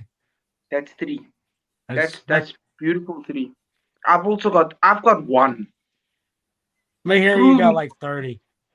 Dude, but I'm only gonna say 1 because we can go down that list. But my 1 is basically prove me wrong. Prove me wrong. So Prove me I that think the this prove is you your wrong team. is going to take a lot longer than you want. No, right? not actually. I think it is, actually. because think about this. He has How a tough stretch coming up, I believe, once he plays Liverpool. They're going to be tough matches where teams are at the same level as us, right? Battling for trying to get into that top 6 spot. I think he has a lot of matches like that, or teams at the top of the table. So he might struggle. I would hope he doesn't, but I mean, I think for me, it's still the case of, I wish I knew what his ceiling was, because then I could say, you know what? Yes, it's going to work out, or it isn't going to work out. We don't know, because we don't even know how good he can get. We don't know what the ceiling is. Yeah, so we just have to sit there and kind of wait this thing out. Meanwhile, try to make sure he has all the parts that he needs, and it's tough. People we always keep saying we are the Arsenal, but then you can't say that and then bring in a rookie manager. You can't say that. No. If we are the Arsenal, you can't bring in a rookie manager. Nah. It just doesn't. And especially you don't have a top director of football. You don't have some of the top players in the world. Look at Arsenal when we had Arsene Wenger. It was Arsene who? No, nobody knew who Arsene Wenger was when he came to the club. You could argue Arsene Wenger was a rookie manager when he came to the club. Not quite, obviously not in the same sense as Arteta, of course. He had, a bit more club management experience than Arteta, no doubt, of course. But no one knew. No one gave him the time of day. They thought, who's this French guy coming in to manage the club? What's he going to do? What's he going to achieve? Didn't like it, turned their nose up at him, and look what he went on to achieve. So who's to say that Arteta, in 10 years from now... Well, that's the thing. You're saying 10 years from now. That is the problem. It's not going to happen tomorrow. It's not going to happen tomorrow, no. And I think this is where us as an Arsenal fan base need to be... And I'm learning to do this a little bit more and try and be a bit more patient, because, at times I've been not massively reactionary, but, I've got frustrated maybe at times with Arteta, but I can see the progress and I can see where we're going, and I am on board that train. So I will put my hands up and say, do you know what? I'm giving this guy a chance, and I think he's going to do well if we give him enough chance. We'll have blips, we'll have downs, but I think overall we're on the upwards. So, I just think this whole rookie manager thing, I'm not sure it washes with me. I can see the argument, but I don't think it's necessarily fair, because like you say, Wenger is an exact, look at that as an example. Nobody knew who he was, came in, didn't give him the chance a day, and look what he did with the club. So, but he coached before. Yeah, but look, that's my point. Is that he's a rookie. You put any other place in the squad, if you put a rookie in, you're not going to sit there and wait for them to work it out. You never do that. If there's a goalkeeper, a young goalkeeper, you don't have like a Runarsson. You don't go, I can see potential there. It's going to come out and it's eventually going to show itself. And that, you don't do that, right? You watch him go and you see him fail one time and then he's done, right? Because he didn't have any experience coming in. He did show up and then he fell flat on his face, right? I'm just saying that you can't in one breath say Arsenal, you're one of the top clubs in the world, and then you don't give yourself that opportunity with a really good manager to come in. But you look at down the road, right? Perfect example. Down the road, I don't want. Why do I have to look down the road? No, but all I'm saying is, right, you can take a club with players who have a lot of potential. Let's say they've got some good players. They have got some good players. Finished 8th again after they've had 30 managers, or a stupid number of managers down there. They've had Jose Mourinho, they've had Pochettino, who they got rid of. Stupid decision from my point of view, I think, for them. But they've had some good managers there. Conte, my personal opinion on that going down there, I don't think he's going to be able to achieve a lot. I can't see. Yes, there might be some things that might slightly change or be slightly improved, but I don't think in the long run, if you go and get a Conte or you go and get a Mourinho, not that we'd want to see Mourinho personally, I wouldn't want to see him here, but I don't think you're going to see, you might see a slight uptick initially as you generally get the new manager bounce, but I don't think, given where we are at the moment, we're going to see anything massively better than what we've got.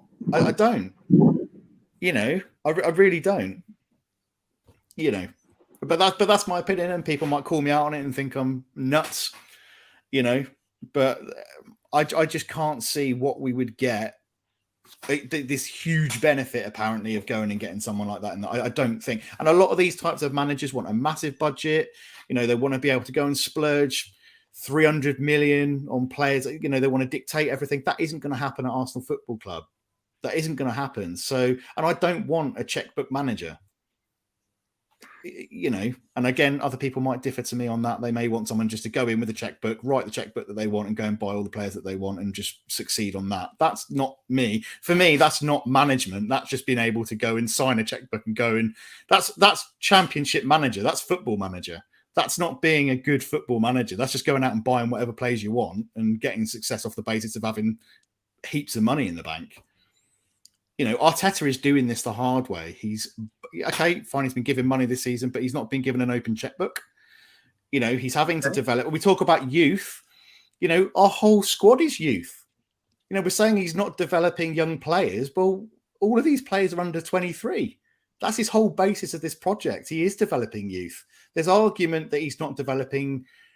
I mean, really, argument is about one player here, really. It's about Martinelli. Because I think all of us generally, I would probably agree that Balogun and Katia aren't really ready and probably right or good enough to play. Not good enough. Or be given those chances. So I think we really only talk about one player in Martinelli. So I think he's getting a bit of unfair criticism. Well, myself. Some people would say it's not just Martinelli, it's Saliba, it's Guendouzi. Yeah, but Saliba's gone out on loan to a club, and he's gone out on loan. I think people have discussed it on various. Yeah, but why in France every time? Why not try him in Germany or I don't know. Or somewhere but else? they've obviously picked a club that suits him, that they've got good club tie relationships with, that he's going to get first team experience with. They can't just go and hand pick teams that he's going to, I'll send you to Juventus, because not everybody's going to have him. So obviously they've got great links with French clubs. Obviously, Wenger would have built those networks. You're going to use that to your advantage. They're a good club. Obviously, both Guendouzi and Saliba went there. They've got good experience. He's played against good quality opposition.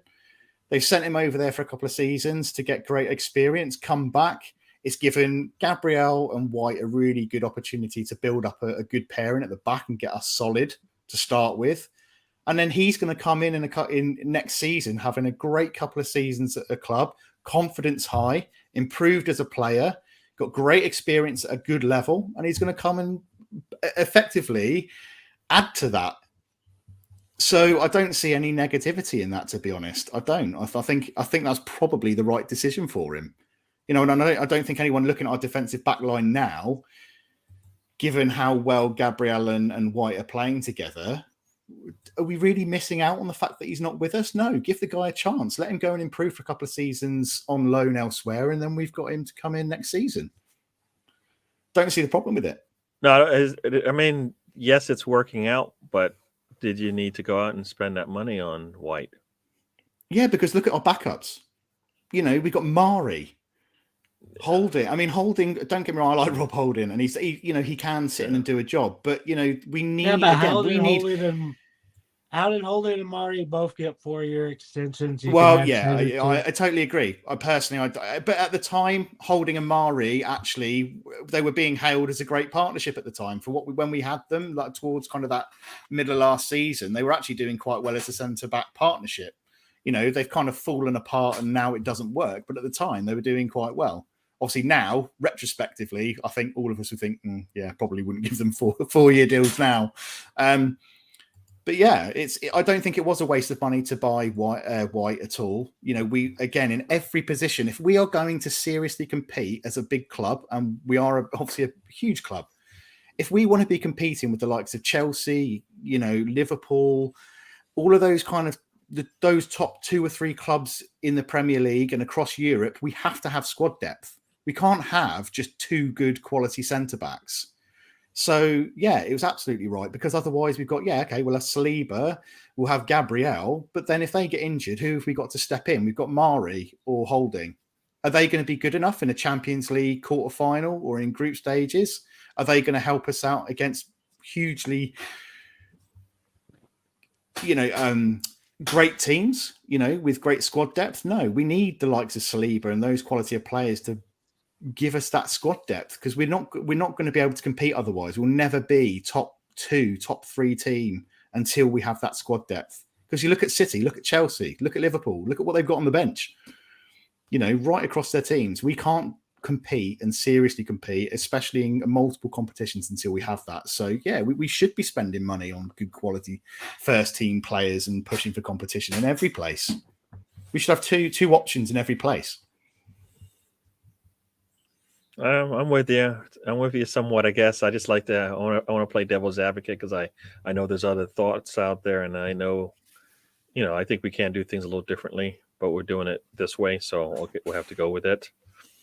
Mahir had to leave us. He got a little headache. Maybe talking about Arsenal doesn't really do so well for the body. Shouldn't be after today. I mean, I'd understood if we lost 3-0. Yeah. He's been partying too much. That's what it is. He's too happy. There you go. We're enjoying it. Yeah. So we enjoyed this win. I mean, we didn't. I don't even know. Did we even really get into? I guess we can do a quick run through of how the second half went. Let's see here. Yeah. See, this is the. I'm kind of going through the log of how the game went. I think Maitland-Niles evades a man on. I don't think he took it too far. Then later on, we get that shot from Emile Smith Rowe. I can't remember who was it who got the ball back to Emile Smith Rowe for that shot? Says, I guess it was White actually made a run through the middle. He made a really good run, brought the ball in. I think lost it, a bit like Lacazette's goal last week, actually. I think kind of lost it. And again, well, it is kind of a carbon copy almost, because obviously someone's made a run in. Obviously last time it was Lacazette, this time it was Ben White. Did really well, kind of went on a bit of a mazy run, had some good footwork, lost it. And there again, Emile Smith Rowe in the right place at the right time. Great finish, and puts it away. I know, Gary, you've been wanting to see more from Emile Smith Rowe, haven't you? In terms of scoring more goals and getting going into the season, I thought, he had the summer off, and the one thing he needed to work on was his finishing. Yeah, from what I've seen so far, that's what he's worked on. I mean, his finishing has been splendid, been great. And like you said, this was no different than the last time. It wasn't a set play where they're like, all right, we're going to come in, we're going to make this nice pass to you, and you're going to take the shot. No, it was one of those things where I'm just going to be there ready to shoot. And that's one of the things I always want from the players these days. Yeah. I don't see it in many players, and never seem to have the footwork set ready to take a shot. they're always ready to take an extra touch. And I'm like, you know That's what? it. They're caught napping. It's like take this. Be ready to take a shot, especially when you get around the box. You never know when the ball is going to come at you, and it never comes at you cleanly ever. But if your footing is right, you're going to be able to get a shot off. And that's what you see from some of the top players. They're always ready to shoot, right? Always ready to shoot. That's part of their job, right? Yeah, that's the thing. He's. I didn't really see this from Emile Smith Rowe until this season. Really, he's just become so much more instinctive to know where to be. I mean, his positional play is very good anyway out wide. He links up excellently with other players. He brings other players in nicely, but that's out wide. I've seen him kind of come into the centre, and like you say, last couple of games that we've really benefited from that because he's been there right at the right time, and the ball's fumbled out of defence. He's been there, snap, bang, straight in, puts his foot through it, and we score a goal. And I don't know, maybe I've missed that from him before, maybe he has been doing it, but it's definitely become more noticeable. He just seems to instinctively know where to be, and I don't know whether that's something they've worked on to maybe, like you say, so he does get more goals this season than he maybe has done prior, but he's been doing that excellently. He just pops up, around the 18-yard area when the ball gets fumbled out, and he's there. And that's what you expect from Aubameyang, right? Aubameyang, yes, if Aubameyang was ready to take a shot, the ball would have never fell to Saka at all, right? You're a striker, you get the ball like whatever 10 feet away from the goal, you put that thing down, you shoot and score easy. Far corner goalkeeper's not going to get there.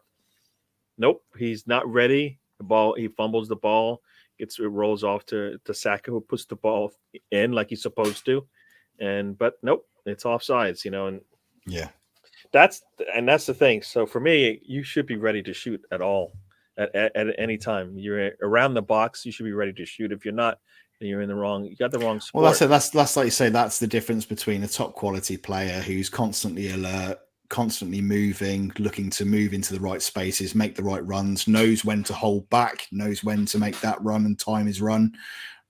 Emile Smith Rowe seems to just, like you say, he has that instinct to know when to time his run, when to be somewhere, he's always ready to receive the ball. And like you say, his footwork, he's always there and ready to shoot quickly if he needs to. And I think they've just said in the chat, Don won 3 goals in 5 games. That's a fantastic return for him. And if he keeps that up for the rest of the season, then he's going to get a pretty decent haul, really, for a player in his position. So Fair play to him. All this chat about England, I'm gutted for him because I don't know what more he needs to do. And like I say, Southgate, I really question. He's obviously got his favourites. Clearly has his favourites. At some point, it's like, hello. You have a team that you could probably sit on for like the next 10 years. Yeah. They're not even there at their prime yet. They should be in the squad. I mean, only Southgate can take a Bellingham and make him look average or regular or normal when you bring him into the squad. How do you do that? Is he not? He's out there in Germany just having fun. Yeah. Comes to England and he can't even get a game, much less get on the squad, get on the team sheet sometimes. It's like you're doing something wrong. And, most squads, if you watch them, they're going to have their youngsters that are playing at that high level on the squad playing. I mean, you see it in the Italian squad, you see it in the Spanish squad, these young players that are up there. Because I remember watching Euros and we're all talking about some of the good players out there. They're all in their low 20s out there performing. England has at least 10. Well, maybe not 10. Maybe I'm reaching. Maybe it has at least 5 that are in their low 20s that should be getting more games, and you should be able to utilize them, But we're not doing that. Yeah, Southgate, I think he's missing an opportunity here to have a long-standing job. He's going to lean on these old guys, and they're just not going to do the job for him in the long term. And then he's going to, and these young players are never going to get an opportunity to play. The thing is, I think Emile Smith Rowe plays in the under-23s, does he, as well? He's playing he's going to be playing, was it U21s, I think it 21s. is. So although, I think I commented saying, it'd be good he gets a rest, but actually, I think given that he plays for England at that level anyway, he probably won't get much of a rest. It's just he won't be playing with the most senior team, I guess. Yeah. But, yeah. It's quite, there's other, like Ramsdale as well. You could question there. You think, well, what more does Ramsdale need to do to get that number one spot? Yeah. Playing out of his absolute skin at the moment. Yeah. And you want to build on that, right? So same thing. Like I said, Sancho, he goes to United and they can't get, you have Sancho and you have Ronaldo on the team. You think you'd be able to get something out of that, right? If they were playing in Spain or in Germany together, they would just be killing it, I believe. Happy to moan, right? The press is happy to moan about Pepe and the price tag, right? But Sancho, how much did he cost? And what has he done? I was going to say it's because he wears the red shirt, but we do too. Yeah, so but don't worry, he plays for Man United, so he's not an Arsenal player. Guaranteed. If we paid that money for Sancho and he put in the performances and has given us that return, he would be crucified. Arteta would be crucified for it, but again, it's very quiet on that front because he's not an Arsenal player. Yeah. So the ladies won 4-0 over West Ham. Excellent. So great. Yeah. No, it's like you said, it's United. Everybody, they're happy for United. Sancho. Yeah.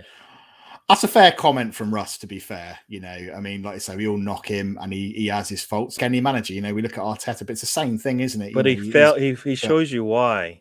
He shows you why he's not, if that's like, you get Harry Kane's team finally gets to the Champions League final and then he wants to show up. And then that's basically the reason why they didn't even have an opportunity to win that match. All right. He comes in there and he gives them nothing. They got there without him. Yeah. It's like, come on, we got here without you. Like, I don't know. It's similar in some respects, but he showed you why he's not going to be that top international manager because he gets there. Yeah, but we say this though. But I mean, look at the crap we've had to put up with and the deficiencies as an England team. Right, I know obviously this is an Arsenal Watford thing, but as we talk about England, you look at the talent we've had in years gone by. I mean, you look at 90s, 2000 squads, the amount of talent in those squads with the Gerrards, the Lampards, the Rooneys, all of these players. We didn't go on to really do much at all. In Southgate with a very young team has gone to a semi-final and a final of major competitions. That's incredible. I mean, for us, obviously since '66.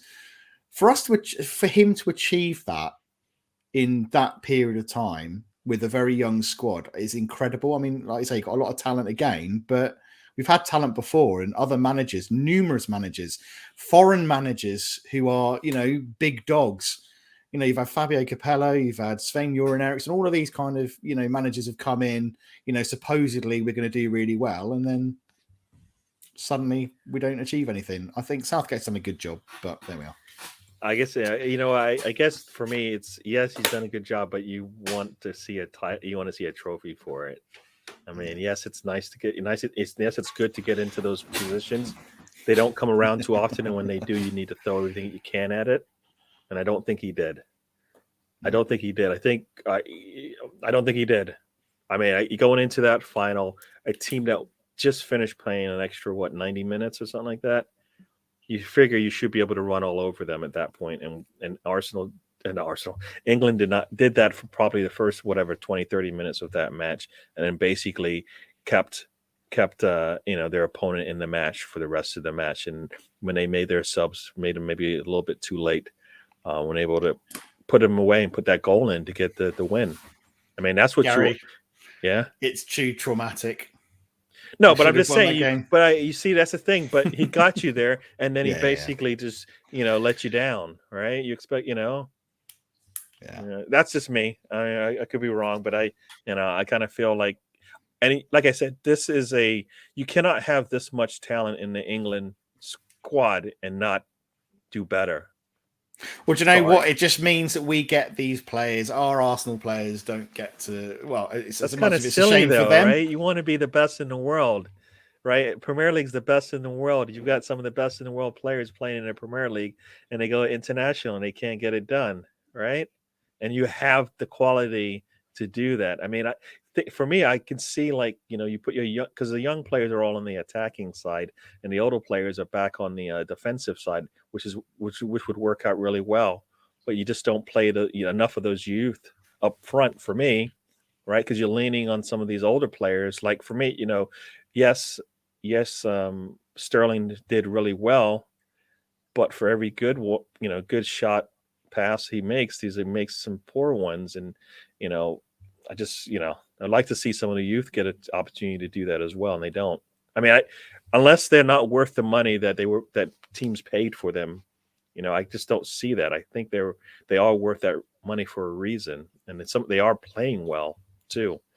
And then to see them come for us this season, I think whatever he decides to do, he decides to do. It sucks for the players, obviously, that have, played very well.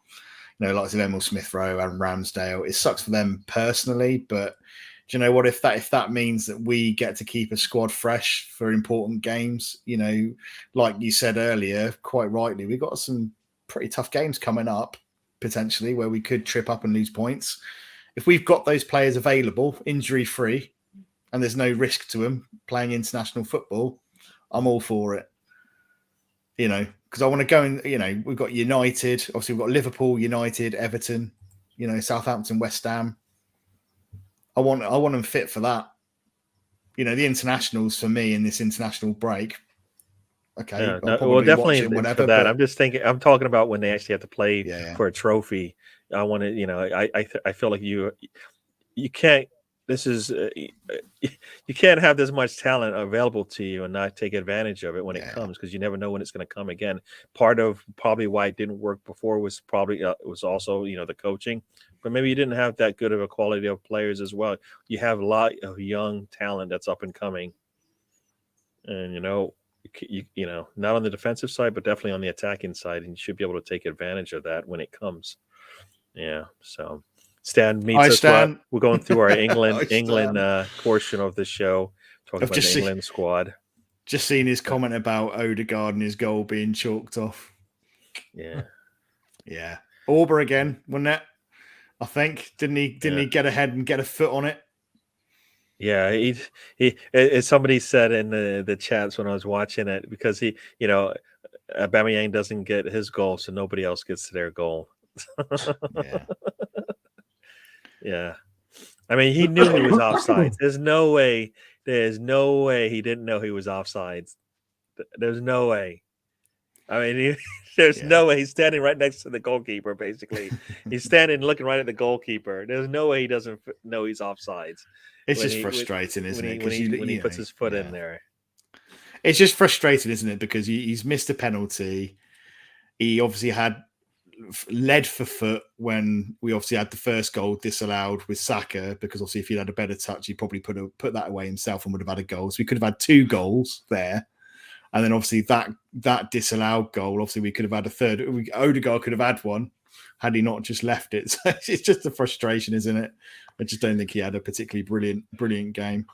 Yeah, and you know what? That happens some days, right? So if it happens, then sometimes it's okay to come out and take a rest, right? Or come out and let's switch things up. Like these are the learning curves that you have to go through with our managers, that he trusts his players a little bit too much, especially when they're having a bad day. And you need to be able to trust your bench at some point, because he's going to ask his bench to help him when they're not ready, and then he's going to look bad about it. It's going to look really bad on him because he's had time to put them in situations when they could come out and do something. Right, so it's not just that what's he resting them for? Most teams use at least 2 of their subs before around the 70th minute. We don't do that. We don't switch up the game enough, especially when things are starting to get they're starting to get stale. When things are getting stale, you just need to switch it up a little bit, because he's not changing the style of play.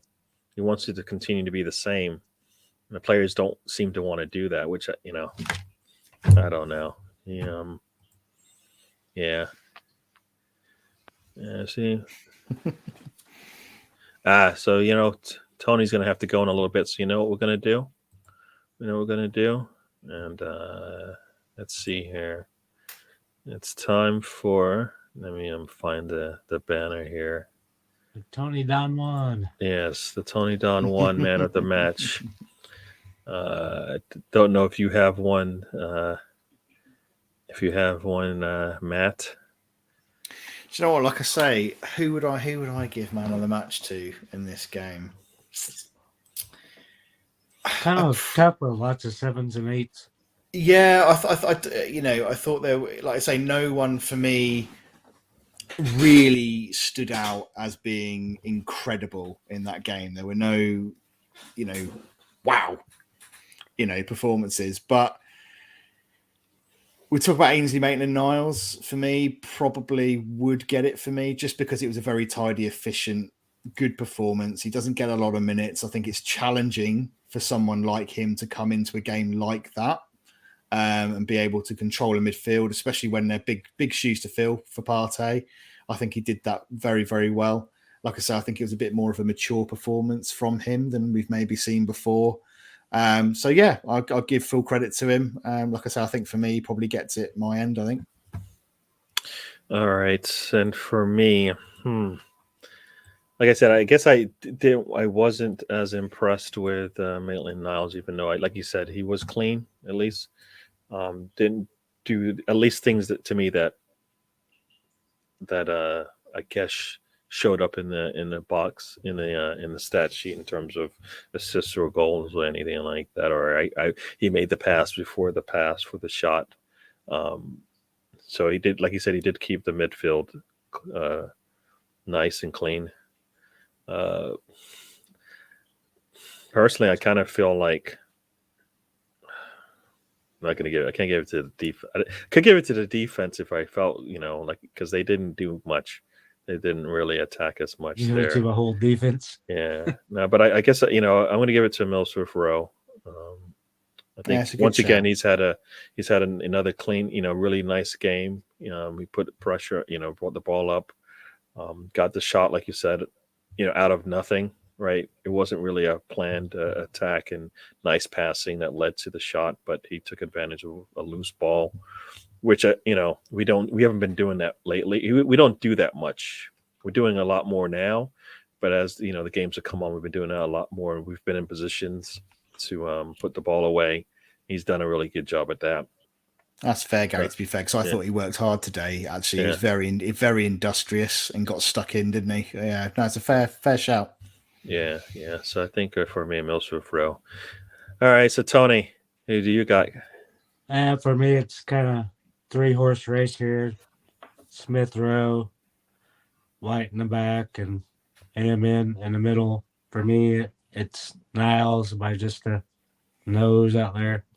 He's just slightly better than the other two. Like you said, he didn't do any passes or anything to contribute to the goals, but I still think he's nice and tidy there. So I'll give it to Niles. Cool. Yeah, what's funny about that is when I knew he was going to start, my first thought was, all right, so now the defense will be really nice in front of the back line. And that's the thing I don't even mention when I talk about him. So because I'm looking for like some of the opportunities he had to take the ball forward, and every time he went backwards with it, and I was like, if you put a little pressure. Oh, Tony's out. So Tony, thank you for showing up, and we'll talk to you later. Cheers, Tony. All right, great to see you. Have a good one. And you. All right. Yeah. So I'm being really harsh here. I think you said it. Somebody said it to me early. Gary, give him a break. Yeah. No, I definitely. Yeah. This is the reason why I was happy to have him on the pitch, and this is not the reason why. And I'm not even harping on this stuff because he did this well. But I kind of wanted him. I was hoping for more offense coming from the midfield. With him being there, I thought Sambi would be able to give us some more offense, and I don't think he gave us as much as I thought he would. Having Maitland-Niles there to protect that sit in front of that back line, I thought that's where we, because we don't have that when it's him and Partey we don't have that defensive-minded player sitting there in front of the back Do you line. think it's maybe because they haven't played together much, he doesn't necessarily have that confidence to fully know that it's going to be protected without him being there as well? Yeah. He hasn't built up that understanding, or don't know. Yeah, maybe he just wasn't confident enough to get forwards and didn't quite have the confidence that he was going to mop up behind him. Gary needs a suspension. Yeah, I don't think John's too happy with my Maitland-Niles comments today. Yeah, everybody. How long though? If Ray's got a full match suspension. Like I said, the things that he did well aren't the things I've been harping on, which is poor on my part. Yes, I'll take it. I'll take that. Yeah. I kind of wanted, like I said, I wanted him to take a little bit more on the attacking side. We picked up a lot of yellows with a minimum number of fouls, which I thought was pretty poor. And you're right about this, John Smith. Physical game today. Yeah, we're going to get that. Yeah, Emile Smith Rowe. I actually saw, if I recall, at some points I saw both Saka and Emile Smith Rowe coming into that middle a lot today. And so I think that was really, if that's the part of the plan, then that is a good plan to have those two in there, because you have that defensive, the solidity there with Zombie and Maitland-Niles there. So yeah, I put my hands up. I'm not looking at the positives for Maitland-Niles today. I'm looking at the little things. I was hoping to get more from him. And you got high standards, Gary. That's what it is. You got high standards. Yeah, you expect great things from him. You don't accept mediocrity. Well, you know what? Arteta made this point of bringing him back and all this stuff, and then doesn't play him enough to get him in those positions, right? But I think when he plays like that, that's what he's got to do. That's what he's got to do. When he gets his opportunities, he's got to play like that. And the more he does that, he kind of, it'll be in the back of Arteta's mind to play those games and be on rotation, and to give players like Partey a rest, because they're not going to play every game this season. Yeah. He's going to be. That's where he wants to be. He wants to be in Arteta's mind. The first thought. He wants to be Arteta's first thought for that second place, and be confident that he can rotate. Yeah. No, I mean. Yeah, like I said, I guess I am being harsh, because I kind of wanted him to be a little bit more in the end. When I saw him in opportunities to attack, I was wanting to see more. Yeah. So, Sean is just not happy with me today. John, you made a picture of me and everything. I'm sorry. I haven't seen this yet. I'm gonna have to do that. I'll let you down. I'm sorry. Yeah. No, like I said, it wasn't the things that he does well that I was looking at today. I guess I was looking at some of the other things, especially, and I'm like I said, I'm looking at a team that we needed to be able to put away, and we needed to take all those advantages when we had the opportunity to, and I just don't think we did. So that's why I guess I'm harping on that, because it shouldn't have been a 1-0 match.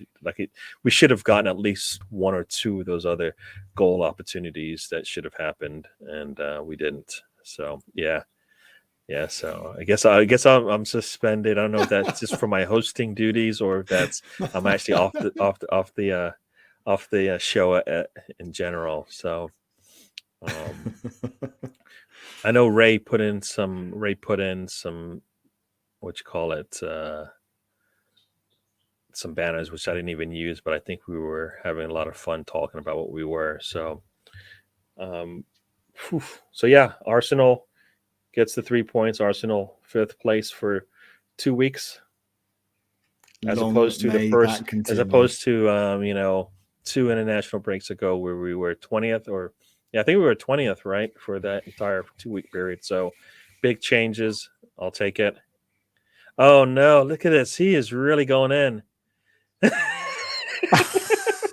Do you know what? I haven't actually seen this other photo. I'm gonna have to check this out after the. Well, I have it up. It's really nice. We're at the match, and Saka and Emile Smith Rowe had just slid in after the goal, I think, that got called back. But yeah.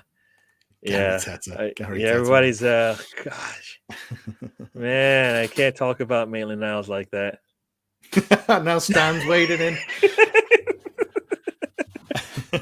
Is Ray going to come out? Ray Kroenke, is he going to come out and make a statement? Oh man, hit the likes, fellas. At least show me some love there. Mahir, he's probably going to bed for the night or something like that. So Thanks, thank you, Mario. Mahir, You're for all showing right. up. Tony was here earlier. Yeah, I guess I just kind of burned any bit of bridges I had with anybody here.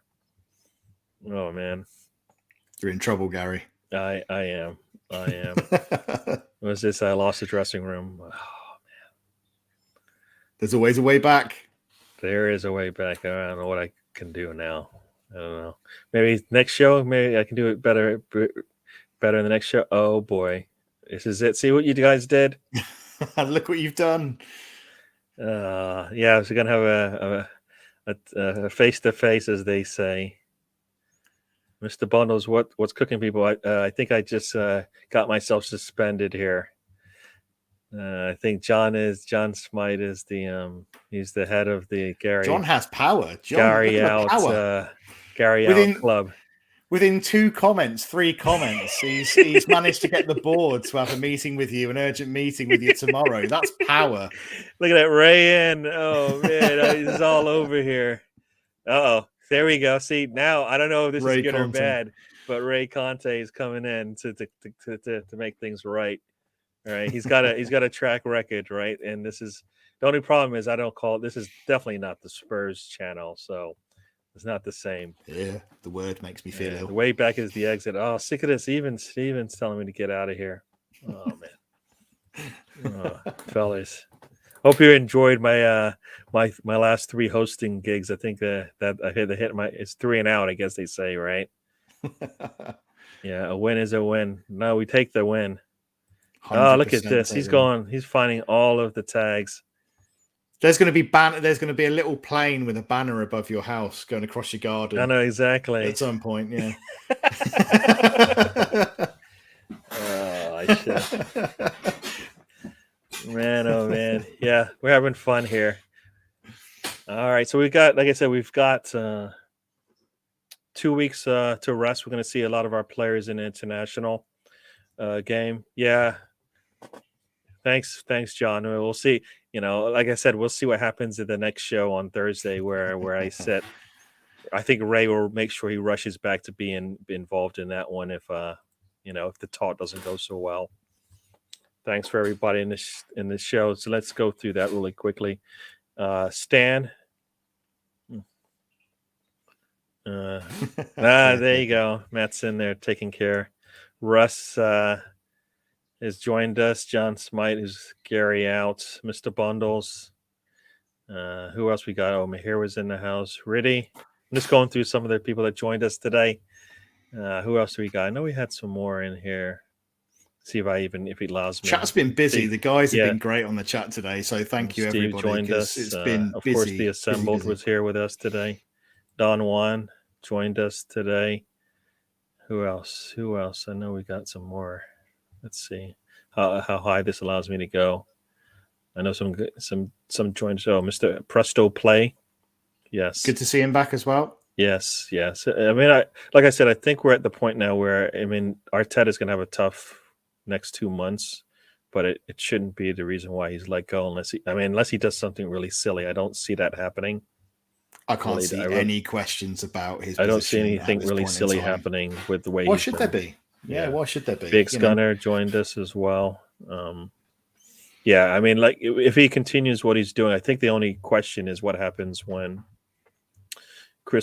Boxing Day. I would say Christmas Eve, but it's Boxing Day comes and he's lost 4 of his players to the AFCON.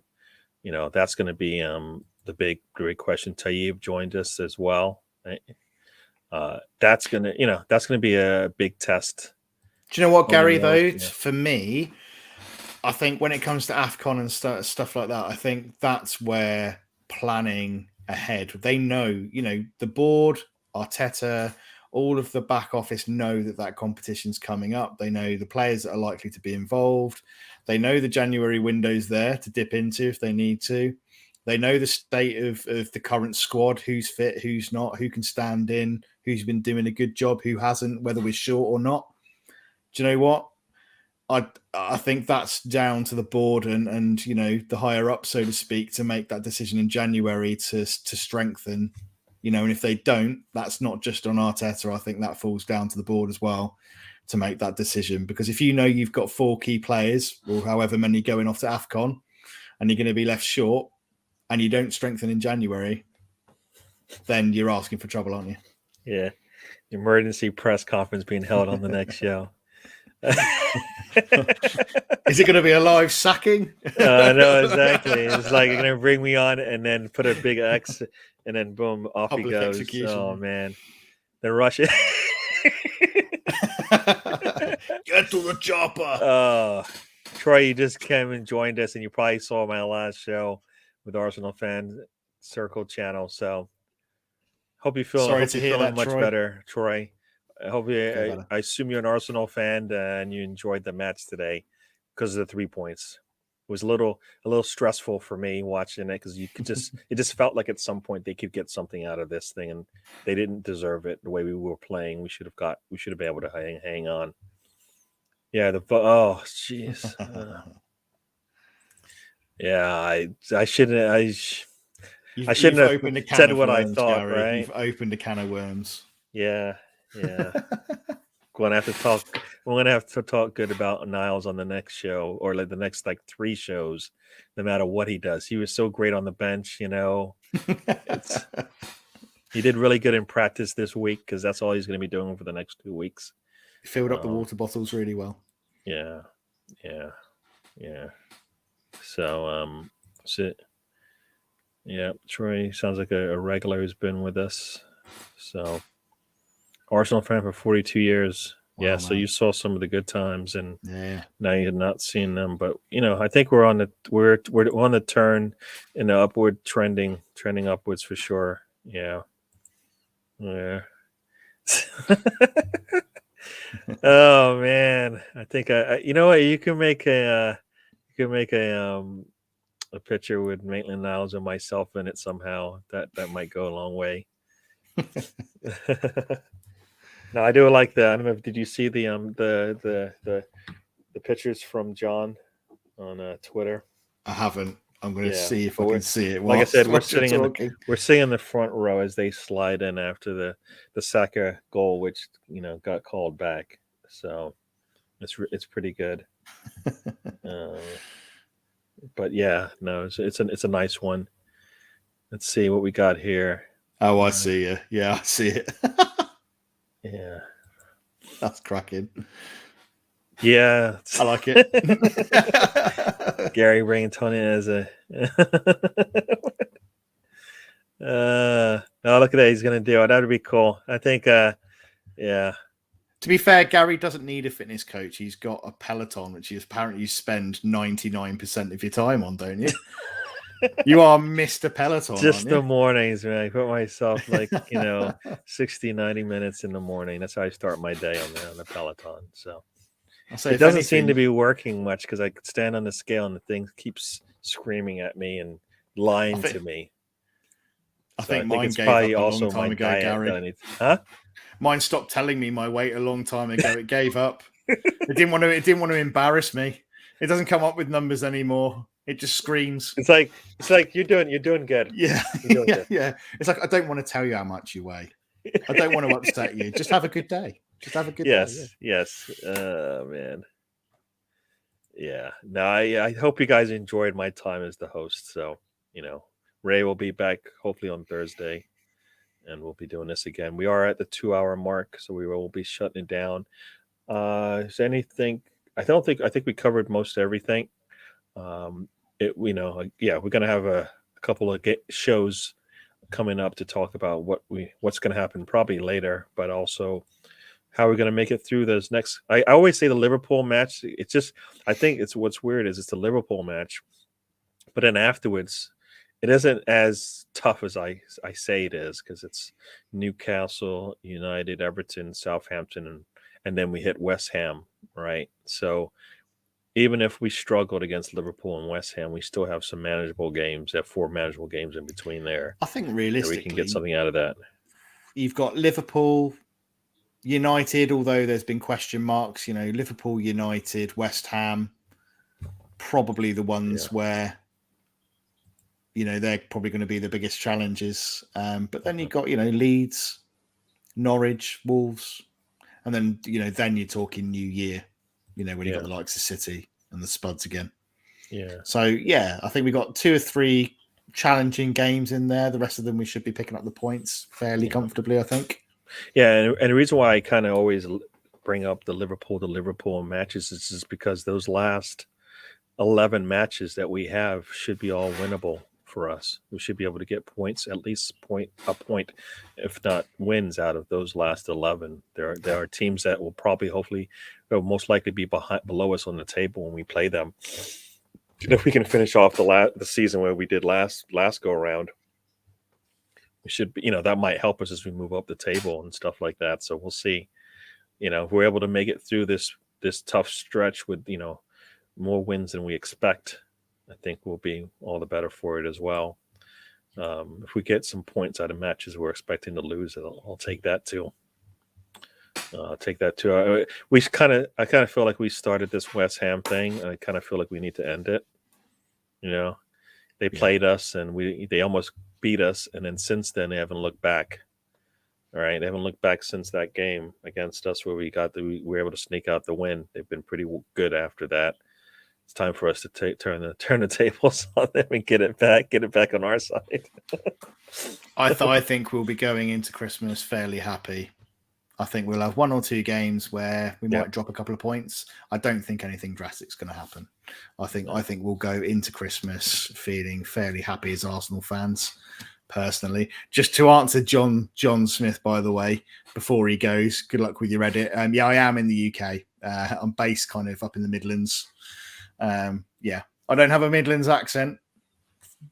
I'm not going to get too many bad comments by saying thankfully, but no, I've moved up to the Midlands from the south, so I don't have me West Midlands accent, but I am based in the UK. Mm-hmm. Sadly, I love it up here. It's great, but the one thing it does mean is that I'm that little bit further away from the Emirates, so it's a little bit tougher to get to games. How long would it take you to go if you decided to go? It's not massively difficult. It just time. I mean, where I used to live, Reading, for those who know it, it was probably about an hour away, just over an hour from London. So it wasn't too difficult to get to games. A fair hop on a train and you're pretty much straight there. Now it would probably take me 2.5.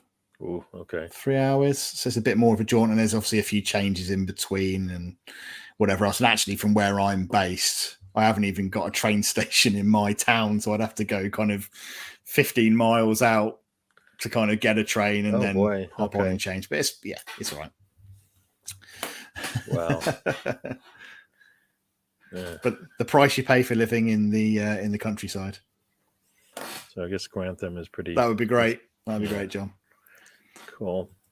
All right, everyone. So anything else you want to say before we go, Matt? No, just other than just I'm very happy to be sat here on a weekend, with 3 points in the bag and a win again, sat in 5th. What more could you want? Given where we were at the beginning of the season and all the negativity, I'm feeling very happy that there's a lot more positivity around the club and we're all celebrating wins and 3 points. So long may it continue. Long may it continue. Yeah, so Troy's in Reading. And also thanks to everybody in the chat, because again, I must admit, they're always great, but the last few ones I've been on, everyone's been fantastic in the chat. So hi to everybody. Welcome to anybody new. Thanks to those who keep tuning in and seeing us. It's much appreciated and great to see you. Yeah, and we'll welcome back Ray as well. Yep. So I'm going to say thank you to everybody in the chats. Thank you, Matt, for joining me. And you'll probably see Matt as well on my Monday show. The next 2 Monday shows, if it all works out. I think that's planned, and we'll confirm that again. But yeah, Tony and Mahir joined us, and going forward on Thursday, we should see the return of the host with the most, as they say. So he'll be back, and we'll go from there. He'll probably have his Minnie Mouse ears on, ready to go. Thank you. Yep. Yeah, this is that Sunday show works for everybody on all around the globe, or at least on this, across the pond, as they say. Both sides get to enjoy this The late show we have on Thursday kind of only works for the U.S. crowd, and then some of the late birds, late night owls on the England side. Yeah. Oh, so Reading seems like the place, huh? I'm not sure about the women myself. I didn't have much luck, but well, especially not with nice ones anyway. But I'm glad you had a positive experience. I must say, I'm with a northern lady now, and yeah, I'm living a much happier life. So I'm glad you had a positive experience of Reading and women. Yeah, you did well. So I will say, good night, good day to everyone. And as I like to say at the end of my shows, life is a journey. Don't waste the trip. Enjoy the ride. All right, everyone. We will talk to you next time or Thursday. But if not, we'll talk to you again on Sunday. Same channel, same time. All right, everyone. Bye-bye.